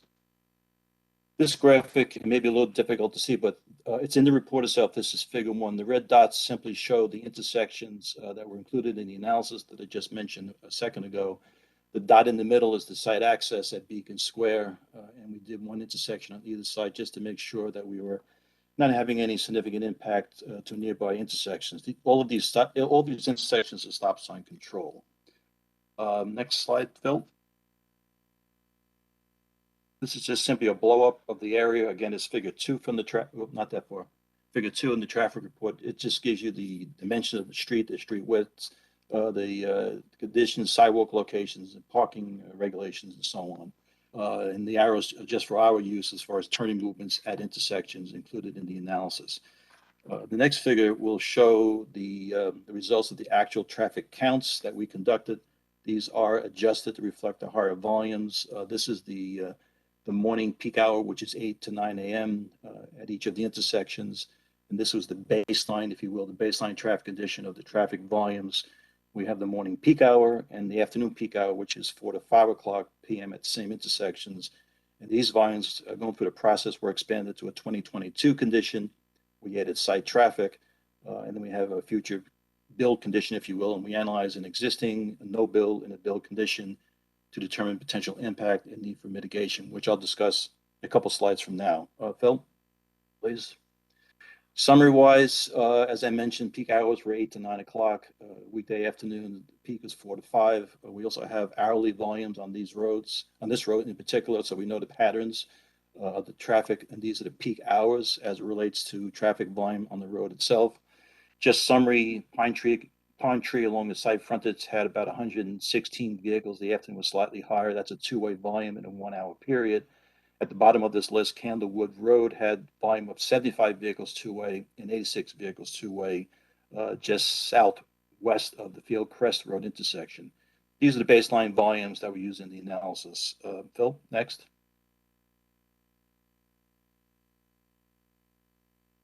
We looked at accident data. We obtained it from the Fairfield Police Department, as we always do, for a period of 3 years, from 2017 through 2019. In the study area, including the 3 intersections that were shown with the red dots a few slides ago, there were no accidents recorded at any of the intersections. There was 1 reported accident along Pine Tree, essentially, we call it a mid-block location, not at an intersection. That was a rear-end collision that was recorded during that 3-year period. Going to site traffic estimates, which is at the bottom of this sheet, 26 units. There are four units that are being removed, so it's a net of new 22 units, so a total of 26 units in total when it's finished. Site traffic is 11 vehicles added to the road system during the morning peak hour and 15 vehicles added to the roadway system in the afternoon peak hour. These traffic estimates, as you know from past presentations, it's from the ITE Trip Generation Handbook. That's something we need to use as traffic engineers in any town or any state project in the state of Connecticut. It's a document used by every state in the country, basically. So these estimates are based on actual counts, and we're obligated to use these volumes and these estimates for units in this particular development. So this is the traffic we're adding to the roadway system. Bill, please. This simply just shows the intersections again with the increase in traffic. To give you an idea, we're adding about 6 vehicles to Candlewood Road going towards Black Rock Turnpike, and we're adding about 7 vehicles on Beacon View Drive to the north. And this again is the afternoon peak, which is the slightly higher volume at a total of 15 vehicles. This traffic was added to what we call a background or a no build condition, in this case, a 2022 design year. This volume is added, we get a build condition, and then we analyze the steps in between. Excuse me, Phil? I won't go through the details, but we conduct capacity analyses at each of the intersections. We measure delay, we measure levels, we determine levels of service. They're all stop sign control. Every intersection is currently operating level service A, which is the best condition on a scale of A is great little traffic to C, which is average conditions. And when you reach a D, E, and F, you're starting to reach much longer delays. And E is theoretical capacity. F is what we used to call failure, but we just simply call it more congestion. As you can see, for the 3 intersections, for each of the peak hours, morning and afternoon, existing, no build, and build, we have a level of service at A. In each case, we have no change in level of service. In any case, we have minimal increase in delay. So this development has minimal impact to the area roads. And based on that, we don't have any recommendations to change traffic control, such as stop sign, or certainly not adding any lanes or anything like that. But essentially, this is what we base our study on: the accident data, the capacity analyses, our knowledge of the roads. I've been to these roads many, many, many times over the years. We always observe and continue to observe conditions. Next slide, Phil, please. This table, and I'm not going to go through the details, the town engineer has approved it, but this is basically the calculations for determining site distance at the Beacon Square intersection on Pine Tree. We meet the standards based on how we calculated it, and the town engineers accepted it and acknowledged that we have adequate site distance for this existing intersection, which is really two town streets as an intersection, but it's really functioning as our access point to this development. And it meets all the standards for site distance, which is based on speed, essentially. Last slide, should be the last slide coming up. Simply a summary, as I mentioned, minimal traffic impact. That's based on the levels of service A in each case, each movement, no change, very little increase in delay, which is item number 2. Access plan meets the site distance requirements. Number 4, approved by the town engineer, and she reviewed it this time and last time. Same information. She agreed that the calculations and the analysis and the results were correct and appropriate. And the findings, really, number 5 is we do not recommend any off-site road improvements. Nothing is needed to accommodate the 11 vehicles during the morning peak and the 15 vehicles during the afternoon peak. And that's a quick summary. Answer any questions now or later on. Thank you. Any members of the commission have questions for Mr. Galante? Commissioner Braun. Probably did it at the last hearing, but I'm going to have to ask the question again now. The town engineer said we don't have intersection sightline distance out of the premises, but there's another type of ratio that you could look at instead of that. Could you explain that? Certainly. The 2 different categories. One is intersection site distance, ISD, and the second category is something called stopping site distance, SSD. Coming out of Beacon Square and looking to your right towards Fieldcrest Road in that direction, we have intersection site distance. We meet that standard. Looking to the left towards Beacon's View, we use stopping site distance. They're both accepted criteria for measuring site distance. It's followed by the Connecticut DOT. It's in their design handbook. And that's what we presented to the town engineer in our evaluation of this. And they're both based on speed, by the way. The findings were that we provide adequate site distance in each direction. The difference in the calculation for intersection site distance, it favors the vehicle exiting Beacon Square, if you will, which is considered the side street in this case. And the stopping site distance is for the motorist on Pine Tree Lane driving towards the intersection of Beacon Square, having adequate stopping site distance to see that vehicle and obviously avoid the vehicle that's coming out. And both criteria are accepted by Connecticut DOT. And in this case, we use both. And the town engineer accepted that. But if you don't have site distance for someone exiting, so you're saying in this instance, someone exiting and taking a look out of the premises does not have adequate site distance, but someone approaching that person exiting would be able to see them in time to stop? Is that basically the comparison? Stop or slow down, yeah. And for the record, John Fallon, I just want to make clear, it is not correct to say that there's any finding in this record that there's any impropriety or non-compliance with regard to the site distances in either way. Ms. Pooley stated on December 6th, the criteria and methodology used to determine the requirements for site distance is acceptable, and the applicant has demonstrated that adequate site distance is provided for this proposal. There was no equivocation on that. Correct. Well, trying to find her quote. She actually said, That is the quote that I'm reading from. Quote I read said, "While intersection sight distance is provided for vehicles making a right onto Pine Tree Lane, that could not be achieved for vehicles turning left onto Pine Tree Lane." Correct. That means that some not have adequate.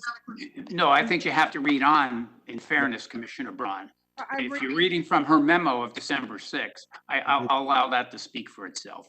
Right, But the entire document Right. states, it concludes with what I just said.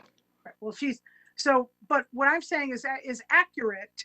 What I think Mr. Galante is saying is it doesn't matter if the person exiting has inadequate sight line if the people approaching from the left can see him in time to stop. That's my layperson's interpretation. Is that correct, Mr. Galante? That's a simplification of it, but the bottom line is the drivers approaching this intersection at Beacon Square have adequate sight distance to obviously avoid a collision of any type. And the town engineer agreed with the analysis and the findings and the methodology to measure that.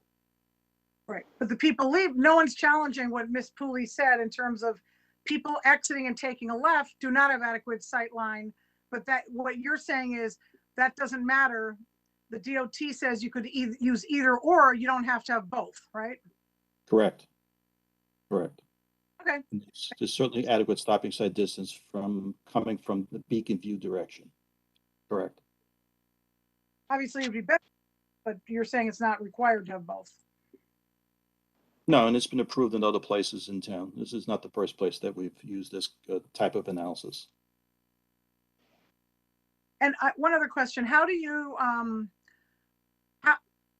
determine trip generation for people using 26 units? There's 41 bedrooms. I'm assuming there'll be around 41 people living there. I don't remember what you said for trip generation. I think it was like in the 20s. How do you determine, is it a source of information? Or Yeah, as I mentioned, probably in every presentation I make, we use a document called Trip Generation Handbook. Okay. It's provided by the Institute of Transportation Engineers, ITE. It's a document that actually a new one just came out, but it provides estimates for site traffic generation for thousands of different types of land uses. And we're obligated to use that document, certainly required by Connecticut DOT, and the town follows the same criteria. From that document, I estimate the number of trips per unit, per bedroom. That's how we estimate traffic for this development. The demographics of who's living there changes? Like if it's all retired people versus all people that have jobs and go out to work every day, would that change? We use one that assumes that there are no retired people there and it's someone that's going to work every day. For the Pine Tree development across the road, which we also did, which is senior housing, it's a different category. Mr. Galante, I was over talking you or you were over talking me? Or maybe both. Sorry. Should it be modified in terms of unique characteristics of the project? Like allegedly a lot of people that work all day are going to live here. Would that change your assumptions? No, because I use the proper trip generation and land use for this analysis, which is people that go to work every day. Okay, so people that go every day, what was the trip generation at peak? I don't remember. Peak hour or the number? Well, both. Peak hour was 8 to 9 in the morning and 4 to 5 in the afternoon. And that's based on the volume that we counted at each of the intersections. The highest volume is used in our baseline condition. And then the estimate for site traffic is the peak hour of the adjacent street based on the volumes we counted. And that land use category is for a residential development of so many floors or so many floors in the building. Non-senior citizen, if you will, but it's typical population that goes to work every day. And what was the generator conclusion in terms of how 11 new trips in the morning and 15 trips in the afternoon. I don't understand that. 11 cars are generated by the development during the morning peak hour. 80% of that generally leaves the site. 20% comes into the site for a total of 11 trips at the driveway into the site itself. And during the afternoon peak hour, it's 15 trips. This is after adjusting for the 4 units being removed. And basically 70-80% of that traffic arrives into the site, people coming home from work, for example, and 20 to 30% may be leaving the site 4 to 5 o'clock in the afternoon to go someplace, outside the site itself. 41 people living there, perhaps 41 bedrooms. Do they count bedrooms when they? in the No, TIF? no, as I said, it's based on the unit count, not bedrooms. Okay, well, And that's, I guess I that's a can't- question I have about it. Well, it's been a format that we've used as long as I've been doing this, which is quite a long time. And I have one more question about overflow parking. There are 41 bedrooms, but only, I think, 32 parking spaces. Where will the overflow cars be parked? Assuming all these people are working people and one car per person, I would expect 41 cars to be there to need to park.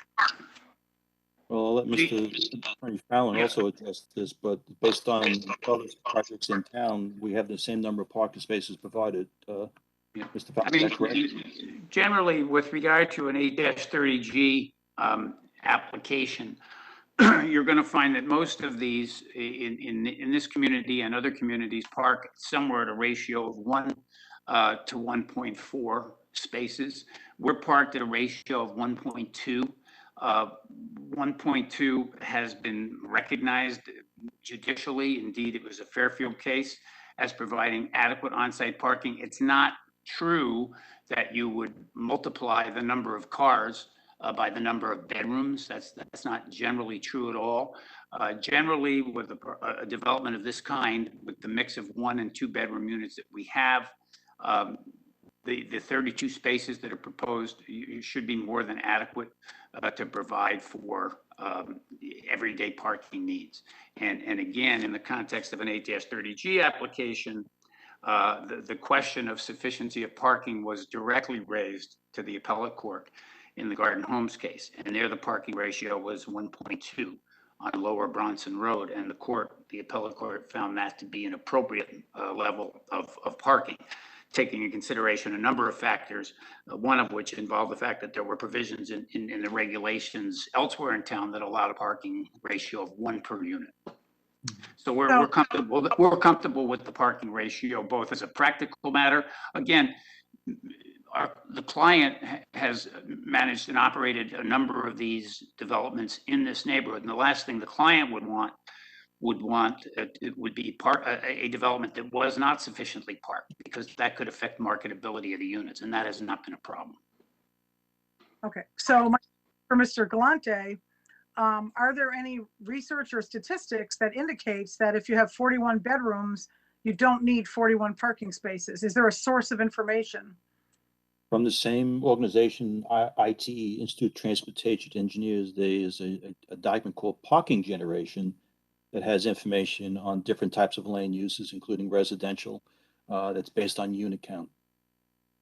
Because if you go unit count, or complaints about parking and inadequate parking, even in non-8-30G, there's almost never enough parking. So I wonder if I don't really know what research they do or provide. they'd have to provide that information. And if you don't have enough parking, where would they park? Well, anyone can park on the road, whether it's this development or anywhere else. On Pine Tree Road? Well, I'm not suggesting they will, but we believe we have enough parking, but someone can park on Pine Tree Road, sure. Yeah, and I mean, and so my client has, this is Phil Sarum. My client has, 26 units currently. He has no parking issues anyplace. Nobody's parking on the streets on any of those 26 units. You have to understand, some of these bedrooms are occupied by children that don't drive. There's a lot of single parents that have a mother or a father and a child, and those are the 2 bedrooms. So it's never done by bedroom count. Parking has never been done that way. It's always done by unit count.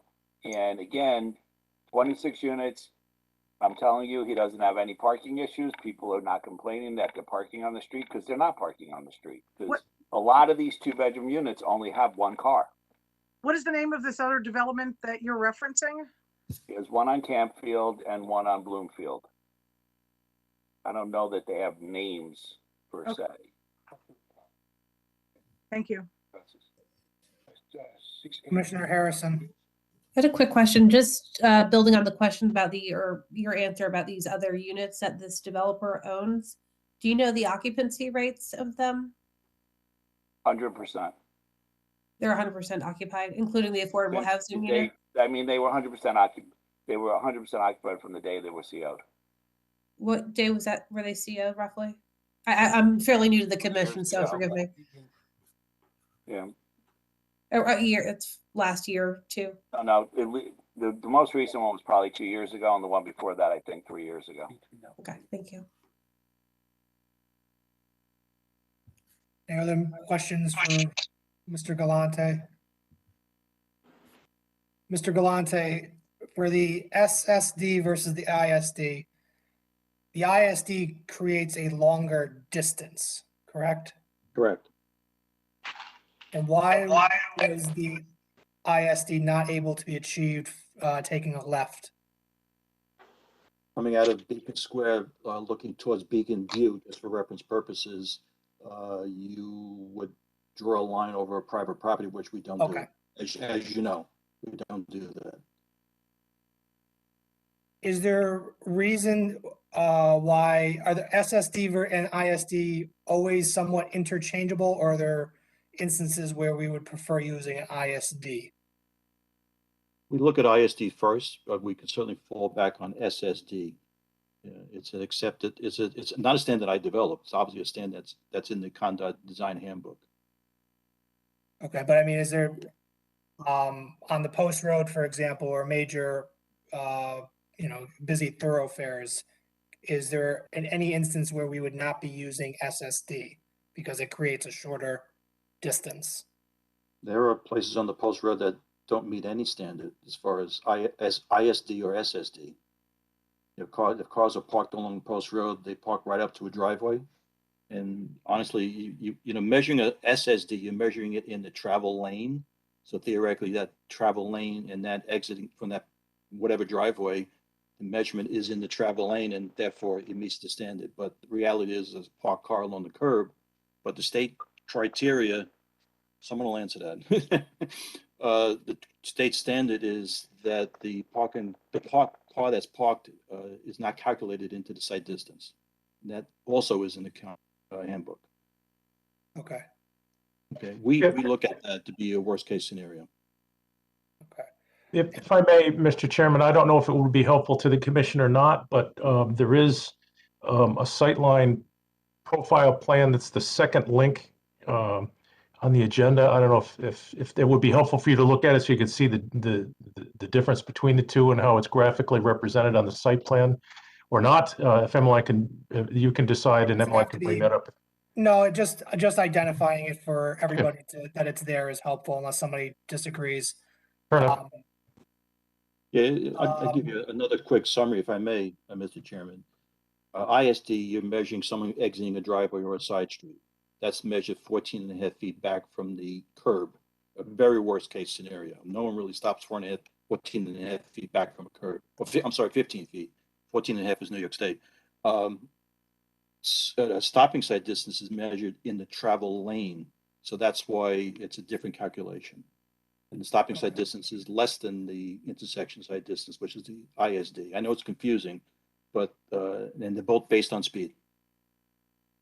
And did we have this issue on Beach Street Road, ISD versus SSD, or am I? No, there was a discussion on parked cars on Beach Road. That's right. And you're drawing a line through the parking spaces, and I believe Laura Pulley acknowledged that the parked cars should be taken into that calculation, if I remember correctly. We did to show a worst case. Thank you. Of course. Any other questions for Mr. Galante, Commissioner Braun? So would parked cars, if they're in,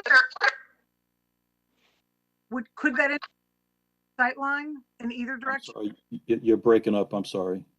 If there was overflow parking onto, what is the road? I guess it would be Pine Tree from Beach Square.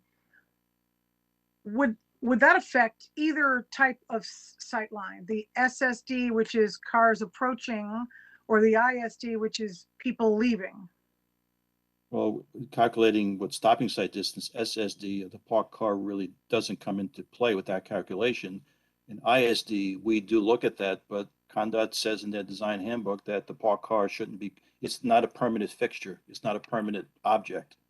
So they don't calculate it. We do, and that's why we talk about not having or providing parking or removing parking to provide that ISD.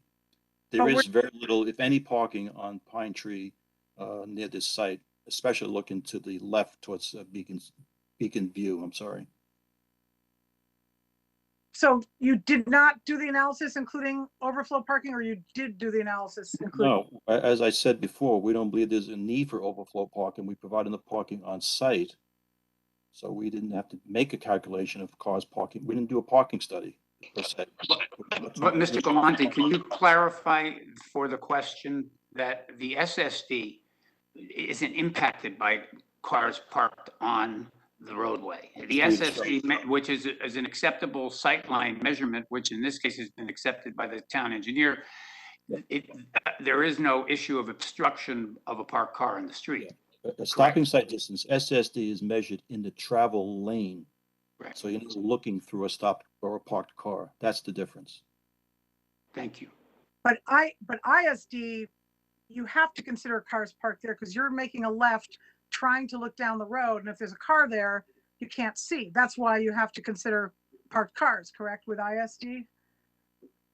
We do, but we're using SSD, which doesn't take into account or need to take into account a parked car.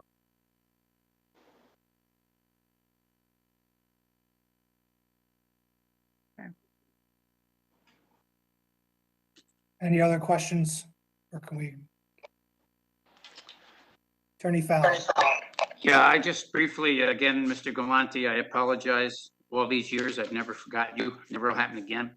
I did get the petition that Commissioner Ford referred to. There's not much I can say about it. You've all seen it, I guess. It's just petition to oppose construction of Beacon Square project and a lot of signatures. So there's no discussion of the basis of the opposition.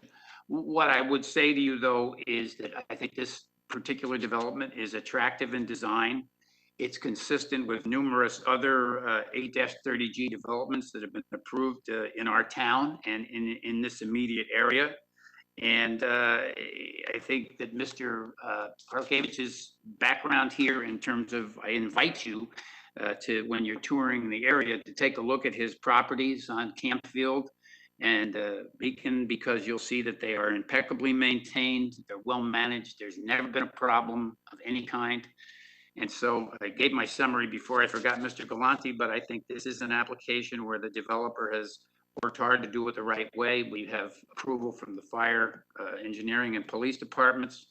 And we think it's a good proposal for the town. It will add to our inventory of affordable housing. It will provide diversity of housing, both market-wise and affordable-wise. And I think it will be an attractive addition to the neighborhood consistent with the area at this time. So again, we thank you for your patience, and I'll just reserve any need for any rebuttal based upon any comments. Thank you. Thank you, Attorney Fallon. So that ends the initial presentation. We will move to public comment. I see people have already signed up in the chat, but let me reiterate, if there's any members of the public that wish to be heard, if you can please sign up in the chat function. I see 2 people have already done so. If you do not, which is fine, I will make, after the people who have spoken that are listed in the chat, I will make an announcement for anybody else that wishes to be heard. If you can, please just identify yourself and your address, and you'll have as much time as needed. Just keep all comments germane to this application. Anything else that I've missed, Mr. Wendt or Ms. Harrigan? See shaking of the heads. I So think on Commissioner to- Harrison has a question. Oh, I'm sorry, Commissioner Harrison. You're on mute. Sorry, I don't need to go in front of the public. I know they've been waiting patiently tonight. But are we closing this public hearing tonight? I just asked because I just know in previous 830G applications, we've received pretty substantive information following the hearing. And I just want to make sure the public is privy to it and has time to digest it and comment on it if they wish. I don't know if that's going to be the case here, but I just want to ask you, Mr. Chairman. I think going forward for applications, especially 830G applications where it's their first time down, we may get into the habit of not closing the hearing the first time down. I think in this case, since this is, while a new application, the second time we are hearing it, I was going to wait and see what happened after the public comment to see if anything else had come up, and make kind of a decision at that point. So in general, I would like to start doing that, but I recognize in this case, this is somewhat different. This is the second time down. We've seen this. Again, it is a new application, but I was going to wait and see what occurred, so to speak, in the public comment, to see if the additional time was warranted, as I think everybody knew this was coming down for a second time. Thank you. Moving, let's say, so on public comment, I see a Mr. Tom Ferrone. I do apologize to anybody if I misspell your name or mispronounce your name, excuse me. That's correct.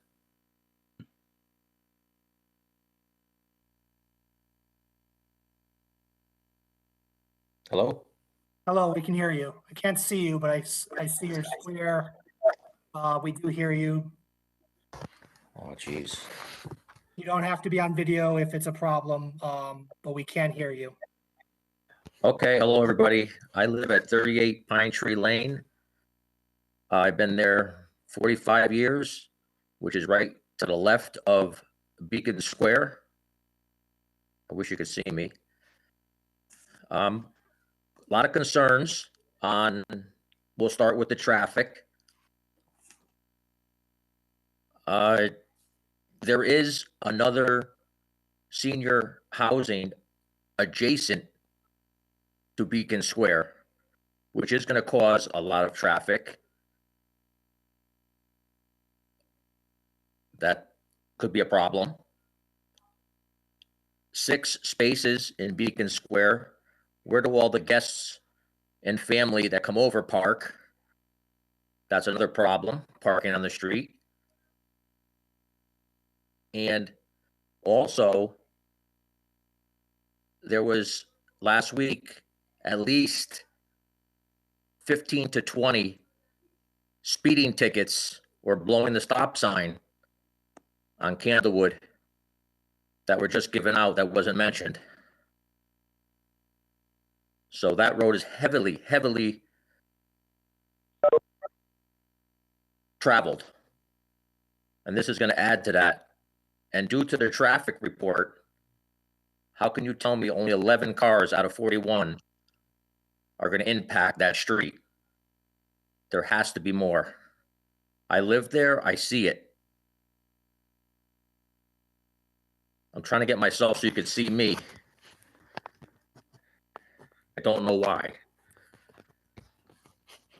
Also, I'm worried about phase 2 of this. Is this going to be the only 26 units, which is oversized for that lot? With 5 feet of backyard, I could barely walk outside. Or is there going to be a phase 2 where more units go up on 1 and 3? Very concerned about more units going up. Or is this the final building? And the building is not attractive. It's very high and surrounds all the people. No view for anyone around.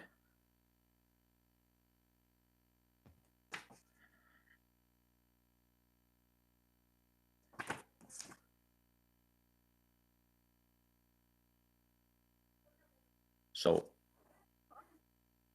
I have very concerned about a lot of things that are going on with this unit project. Is anyone out there? Yes, I'm sorry. I wasn't sure if you were finished or wrapping up. But we heard everything you had to say, and if there's anything else to add, or do you have anything else to add? Well, I'd like to say that the units are like trailers that are just put in a row, blocking everybody around. And I don't think it's sized right for the property, and I'm concerned about the 15 Pine Tree adjacent to it for traffic. And don't tell me cars aren't going to park on the road, which the sight line will be affected. Because where do the guests park? So that's so far what I have. I can chime in later. Thank you. Okay. Thank you. If there's generally like people to speak only once, if we have let people speak twice, but the preference is speaking once if possible. Well, I'll have to see what comes up. I saw John Fallon speak more than once. He does do that, yes, as the applicant's attorney, he has that right. We should too. All set for now, Mr. Ferone? I thank you. Yes, I think it is. Okay, No food for barbecues for the people, for the families either, with no space that are going to live there. next up I have Mr. Alex Durrell. Yes, thank you, sir. Alex Durrell, RTM 3. These developments are in my RTM district, and I completely disagree about traffic on Pine Tree. I walk my dogs back there most every weekend, and there have been times where there's cars parked on Pine Tree. There have been times where I've actually had cars stop and screech in order not to hit my dogs and I. It's a complete fallacy that there aren't cars parked on Beacon View and Pine Tree and Candlewood up on top. That doesn't happen. Also, I did see there's also a new house for sale. I'm not sure if it has anything to do with it, right at the bottom of Pine Tree and Beacon View that just went on the market recently. I mean, the densification of my district in this area, which is more important, is just, I don't know, it's disgusting in my opinion. And I think Mr. Fallon and Mr. Galante, they can shroud or hide behind laws and statistics, but we live in reality. We see the traffic. Thank you for the privilege of your time. And that's all. Thank you, Mr. Durrell. I see next Miss Paula Gallo.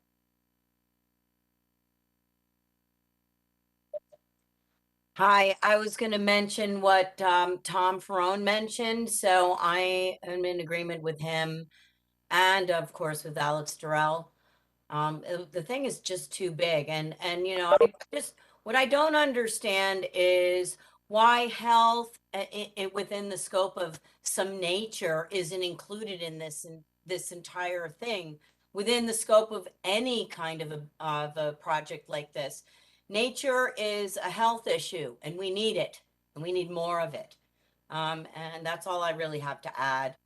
You also already from the previous public hearing and my email, you have my testimony. So thank you very much, and I will best wishes to all for the best outcome. Mr. Wendt, that's an interesting thought. We have people's previous email submissions in the record for this application? They are part of the record of the previous application, but if you want to include them to this, we can certainly distribute them. I'll let Mr. Fallon talk to that, but we have copies from the previous application that we can redistribute. I think if Ms. Gallo had thought that that was the case, that we should do that for the sake of the public. That thought hadn't crossed my mind. So why don't we do that to tie up any loose ends?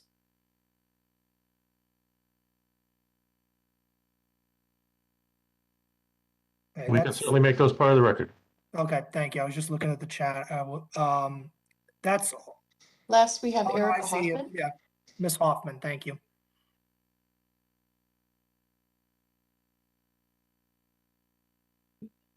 Ms. Hoffman? Can you hear me okay? I can hear you now, yes. Okay. I can't see you, but I can hear you. I'm trying to start my video. That's okay. There you go. Hi, my property abuts this development, and I'm going to echo what Meg said, that it's an overdeveloped property. There's very little green space, and I think if we're really concerned about the quality of our town and what we built here, I think it's just too large for the property. I would be fine with a much smaller development, actually. And I've driven down Beacon View and Pine Tree, and the cars are parked on either side of the street.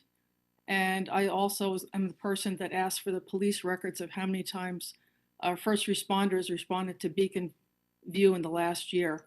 And it was about 94 times. And you can't tell me that there's not going to be a problem with first responders getting into that particular development, having to back up their truck 100 feet if there's a fire at the end of the development. I mean, these are all serious concerns, and it sounds like the individuals that spoke today about, they've done all their traffic studies and the fire chief signed off on it. It sounds great, but I think the residents are very, very uncomfortable with the development of this size and the height. I think it'll ruin everybody's view in the surrounding area. It'll cause congestion and probably some public safety issues. Thank you very much. Thank you, Ms. Hoffman. I see. We have one more speaker, Mr. Chair, Nora Koramai. Thank you. Yes, this is the first that we got a letter at the end of February about this. This is the very first time we even heard about it. We live on Ronald Drive, 3 houses down from Mrs. Hoffman, and we are very concerned about the density of these buildings on this property, where there's only 3 little small one level building, and now you're going to be putting almost a 4-story building if you consider the roof, and also the 26 units. If each person has works and said there's 2 people there, you're going to have more than 1 car. And if there's only a 1-car garage, where do these cars park? And as it is, going down Candlewood, riding our bikes or walking down Candlewood, there are cars already on either side of the road. There are no sidewalks there. And so safety is an issue. Driving out of there is an issue. And plus, it is such a large building. If you look around the neighborhood, we're all just, single family homes, and it just doesn't seem right. And it's going to destroy the whole area as far as I'm concerned. I look at Black Rock Turnpike and that big building they put there, and I feel for those people who live on Moritz, and the houses right next to that large building have been sold and let go because they don't want to live near this huge building. And what is going to happen on Candlewood and the rest of Beacon View when their property values go down? They're going to want to get out of there, and then they're just going to me, bring it down. I've gone to church through Beacon View, and I can't even get my car through there because there are people parking on both sides at times, going down to church, leaving Ronald Drive and going down Myro into that area. And it would be fine if it was, a 2-level building and fewer of them, so that you would actually have parking that was appropriate for the amount of people who would be living there. I just think it's ridiculous. And I think you're actually using the idea of low income to put in a building that truly on its own merits would never really hold. And I think you're using that as a ploy to get this building through. And I just think it's terrible. And I wish I could have known about this first meeting in December, where this is the first time we heard about it. And I think it's just going to destroy the whole area. And I think this part of town has already done a lot of work and effort to provide low-income housing. I really do. If you look down, try to go down Beacon View yourselves and see.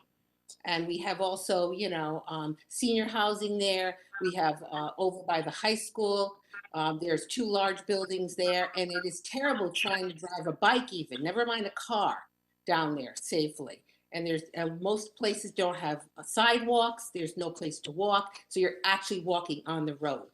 So as far as safety and just not being appropriately, the height that you should have for a neighborhood of this kind. And I feel badly, if you look at the Rotunda property, I don't think there's 5 feet between the edge of that building and the border of his property. And so, I mean, how many of you would want this in your backyard? Truly. So that's my thoughts.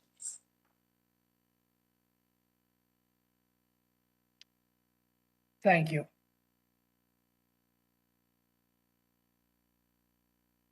That is the last person that I see at least signed up in the chat. Mr. Chair, if I could just remind people, if you're a caller and I have muted you because of feedback issues, if you'd like to speak, you just have to press *6 to unmute yourself if you're a call-in person. Hello. Hello. Hi, my name is Ilhami Palik. Do you guys hear me? I can hear you. Can you just repeat your name again, please? Yes, my name is Ilhami Palik, as known as Tammy. And I live in 37 Pine Tree Lane, and I own the house also 23 Pine Tree Lane, right across the street from the project. That area is already congested, and people parking left and right on the street. And the gentleman, she mentioned it earlier. She said about first responders. Behind my house is a housing apartments there. Almost every other day, ambulance, fire truck, anything passes. You know what I mean? And people parking there, and this project across the street, they're gonna build it between the parkings and gas parking. And how it's gonna happen? I'm scared that fire trucks, they're not even gonna pass by. You know what I mean? Because of when they built this place and parking issues. And it's just so congested. As Tom mentioned it, right across the street is a 15 Pine Tree Lane housing. It's so many people there already. And right across the street, 26 units with a 41 bedrooms. And like he mentioned, it's a phase 2. When he buys the next door from the Kevin Miller, he's gonna build it another one, go around it, make a phase 2. He's gonna build another 15 apartments there. This is out of hand. And he owns one in Bloomfield Drive, one in Campfield Drive. So let him go different places now. Why cross the street? Go other sites. Why you have to build 3 projects in the not even quarter mile, couple hundred yards each. The distance between them is like more than a couple hundred yards. Not even. And why is there? So let him go build where he lives. He lives in, upper side of Fairfield. Let him be built there.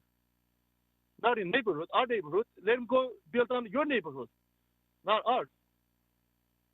I live there. I've been living there. And I'm going to live there. My kids born there. It's just insane. Especially the traffic issue and speeding between the high school kids, the yellow buses, the other people, and people can't even walk by. You know what I mean? Forget the driving. Especially even Saturdays, Sundays too. Even it's supposed to be quiet, not even that. So like I said, I own the 37 Pine Tree, and also have a rental right across the street, and right behind the 15 Pine Tree Lane housing. It's and Beacon View, other sides. It's a traffic is a big issue is there. It's just too much. It's so many people. It's so many. Like I said, let him build his own neighborhood. Where he lives, Primrose or Morehouse Lane, I don't know where he lives. So let him build there. There's a plenty of lots there. Not on our street. Not a congested already, especially when they snow too. Even when they snow, even get more narrower, because the truck has to go by when we park in the street. how it's gonna work there too. And like I said, between the fire truck, first responder, and other stuff, it's just insane. It's just too congested. You know, Black Light Turnpike can handle. It's a direct traffic, fine. You know, but it's a small narrow street. It's just insane. You know, that's what I like to mention. Thank you. Thank you. Any other members of the public wish to be heard?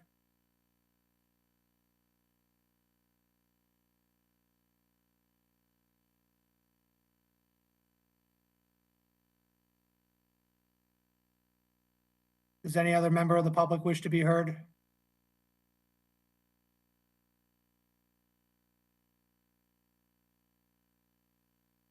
For those calling in, remember, if you need to unmute yourself, it is *6, correct, Ms. Harrigan? Yes, we have one speaker who spoke previously who is asking to speak again. If the Oh, chair is going to permit that. that's fine. And it looks like I see in the chat now, Ms. Gallo. Yes, hi. I just wanted to ask a question, and it's just to be a consideration for the commission, truly. But, you know, for the record, why don't these developers buy in other areas of town? Why do they have to buy where everything is the cheapest? I mean, I just, it is historically, it's caused many problems of safety, public safety issues, because it concentrates the people in low cost in one area of town. You know, this kind of housing, Section 830G, is supposed to be distributed throughout the town. I mean, that's kind of how I would see it, to being fair. You know, shoving all these buildings in one area, it's going to create big issues. And, you know, well, who's to stop this from happening in one section of town? That's really what I wanted to say for the record. I mean, that's more of a big umbrella, you know, an overview of how we really need to start talking about these things. And that's all I really have to say. And thank you very much for having me speak again.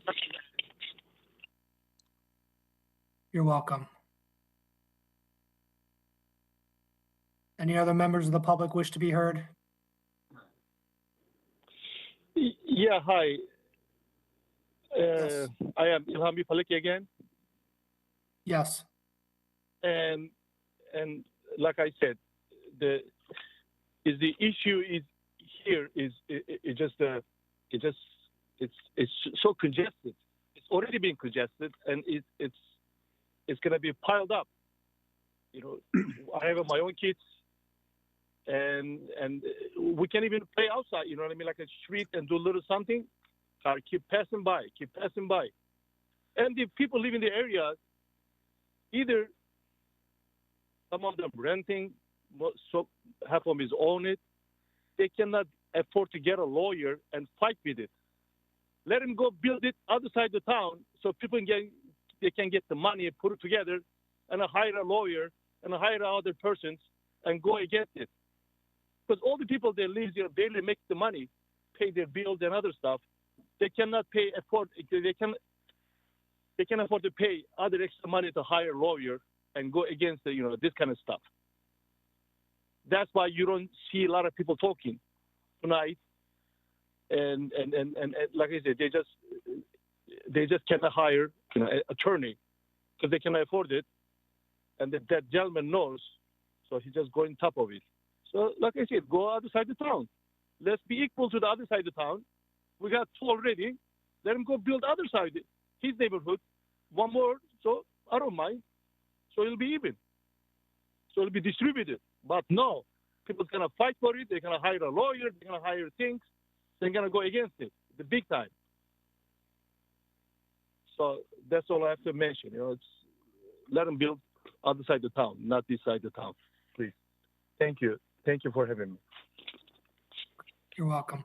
And thank you. Any member of the public wish to be heard? Going once. And twice.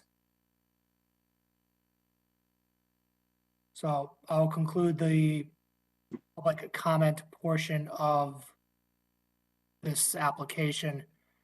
And in considering the public comment portion, I feel comfortable going on to rebuttal and closing the application tonight. If Mr. Attorney Fallon, excuse me, feel free to make your final rebuttal. If you can, just answer the question regarding the if there was a phase 2 to this application. There is no phase 2 to the application. I'll be brief. I appreciate your kind attention.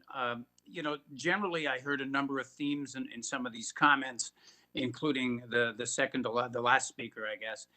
There's a concern about congestion and areas involving first responders and safety. There's nothing in the record to support that. You know, you get back to the legal standards I talk about in terms of that it cannot be a matter of a record of mere theoretical possibility. It has to be a matter of documented probability. Here you have a letter from our own police chief directly addressing the question of emergency response and adequacy of emergency response and whether that would be adversely affected as a matter of public safety by this applications. And the police chief says no. Similarly, you have a conclusive statement by the fire department, the fire marshal, with regard to the safety and adequacy and code compliance of the fire access. So these questions do not arise to the level of anything that would in any way influence the overwhelming record here of the unequivocal statements of the police, fire, and engineering department. I did find it strange. There were a number of speakers who talked about the building height and being massive. As you heard here tonight, even if we were applying the zoning regulations and this was not an 8-30G, we are not exceeding the actual height that's allowed in this district. I believe it's 40 feet, and I believe we are at something like 32 feet. So that I don't understand that, and I don't understand those concerns. The issues of traffic, the only evidence in the record here, and I think it's common sense, is the testimony here that we're going to generate a very insignificant number of matters during the peak hour. And so I don't see anything here relative to that at all. Where we come down is that this is an 8-30G application brought by an applicant who owns and manages 2 very successful, 100% occupied, well-managed 8-30G proponents in the same area. We come to you after this application, and I do appreciate the chair's willingness, desire to close this hearing tonight. We've been at this, the code review meeting on this was June of 2021. We withdrew the application voluntarily to address the fire marshal's post-hearing concerns. So we definitely would like to see this hearing closed tonight.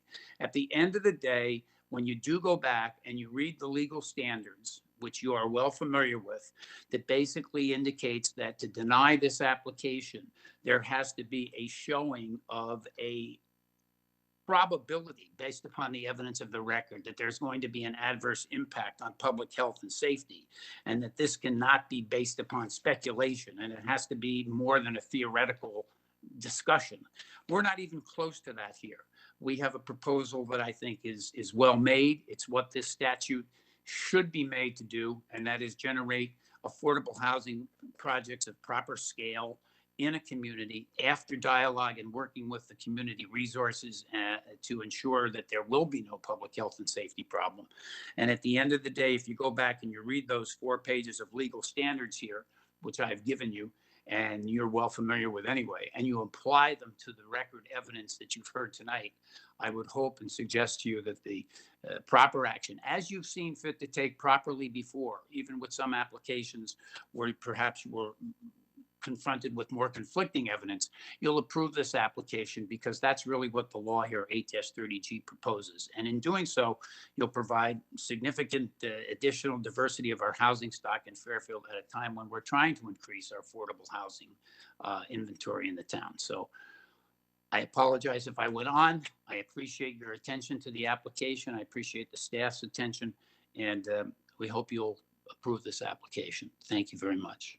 Attorney Fallon, to be fair though, while I understand that the height is less than what the zone requires, the neighbor's concern about the size of the building is fair, considering probably certainly density and coverage and probably setbacks and all those things. So I understand your point about the height, but just because that's just one factor in the size of the building. Right. I I don't want to belabor the point, but no, you know, and just being the legal side, I understand as a practical matter, the applications in that regard can be difficult. But you know, one of the first 8-30G applications, cases that came down was the West Hartford Interfaith Coalition versus West Hartford. And in that, there was a discussion where they talked about the fact that issues or possible problems or perceptions due to proposed density of a site did not outweigh the need for affordable housing. So it's the statute. I'm not suggesting in the slightest it did, but let's not belittle. I mean, I don't want to belittle the neighbor's concerns because of height when there's a lot of other factors that go into the size of the building. And so, I didn't mean to No, belabor the neighbor's concerns either. I Okay, but apologize. It was a poor use of term. I'm just, it's been a long day. I've been stumbling over myself speaking all day, and I forgot to introduce Mr. Galante. So how could it be worse than that? I thank you for your attention and your time. Thank you. Any other members of the commission have questions for Mr. Galante? Attorney Fallon. Commissioner Braun. I was reading some of the letters by some of the neighbors. I don't think this one spoke, but they mentioned there's a significant amount of wildlife on the property. There's quite a bit of tree cover towards the back of the property. I can't tell if that's going to be demolished or not. It's hard to tell because it's partly behind building 1, which is not part of this project, building and building 6, which is the middle building behind the square. Do you know what will be lost in terms of tree cover and habitat? I don't know if Mr. Cerrone would want to address that. We did submit a site plan, and I think it shows our site, and it differentiates the site next door, which obviously is not part of the application. Yeah, so Mr. Fallon, there is some trees in the back. I wouldn't consider it a forest by any means. As far as we know, there is no wildlife really living back there. I'm sure, just like, I mean, my office is right next to I-95 and I see deer running by my office all the time. I'm sure there's wildlife running around there like there is throughout Fairfield. So, but there's no wildlife living there that we're going to displace. Thank you. I mean, has someone done a survey of wildlife? No, we haven't, and we aren't going to. Okay. I mean, you know, I don't think that's appropriate in the context of this 8-30G application. I think wildlife is a concern of the commission.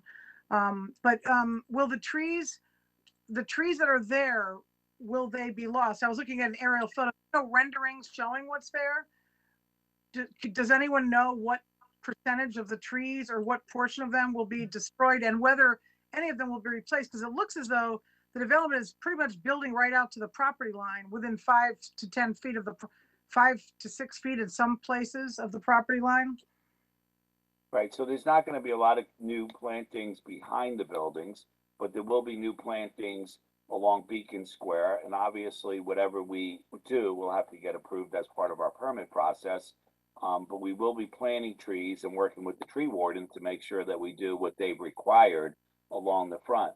I can't resist now at this point, but also to say to you that we worked really, really, really hard with this client to convince him to not put up a much larger building on this property. We designed this building that he originally wanted that was much larger with 35 units, that was more of an apartment building. We convinced him after months of working with him to build something that we feel figures really fits in with the neighborhood. I understand that there's other things besides height, but to get what we want on this property, we thought this was a great compromise. They're townhouse units. Everybody's got an individual entry. They're basically single family homes that are attached to each other. We really, really believe that it fits in with the neighborhood much better than other options and other things that maybe have been proposed in other areas of this neighborhood. Thank you. No, Mr. Cerrone, the commission is aware of other applications, you know, within its experience of what could have been done.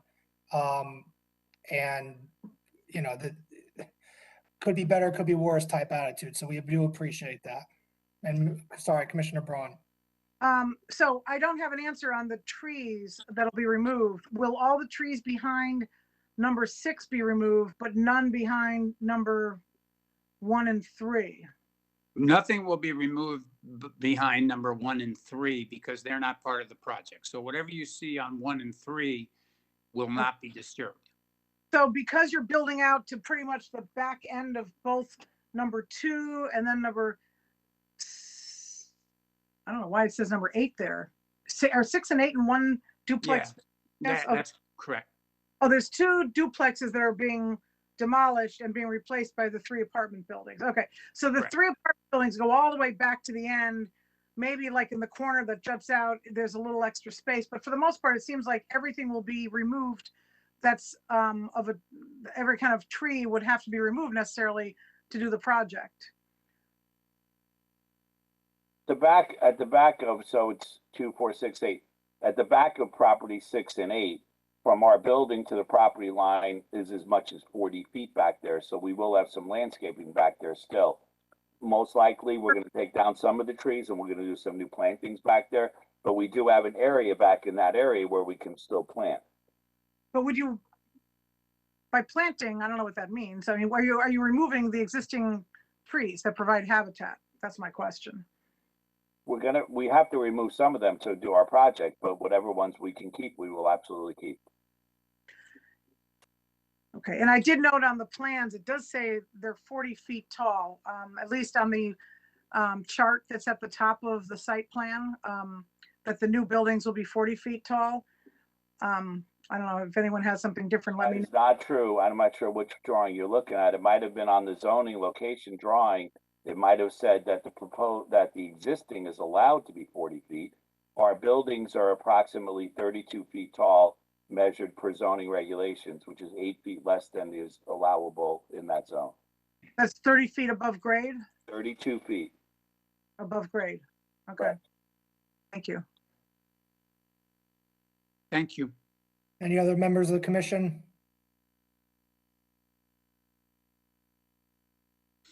Thank you, Attorney Fallon. Thank you to your team. I will close this hearing on this application. And I believe it's the last item on the agenda. Is that correct, Mr. Wentz? That is correct. And I just want to remind the commission that our joint meeting with the Affordable Housing Committee is on Monday evening at 7 p.m. Thank you. Thank you, Mr. Chairman and members of the commission for your attention and patience. Thank you. And to the commission, should you have any questions directed to staff or to our agencies, please get them into Mr. Wentz. Have a good night, everyone. Close the Thank you meeting. very much. Good evening. Thank you, everyone. Thank you, everyone.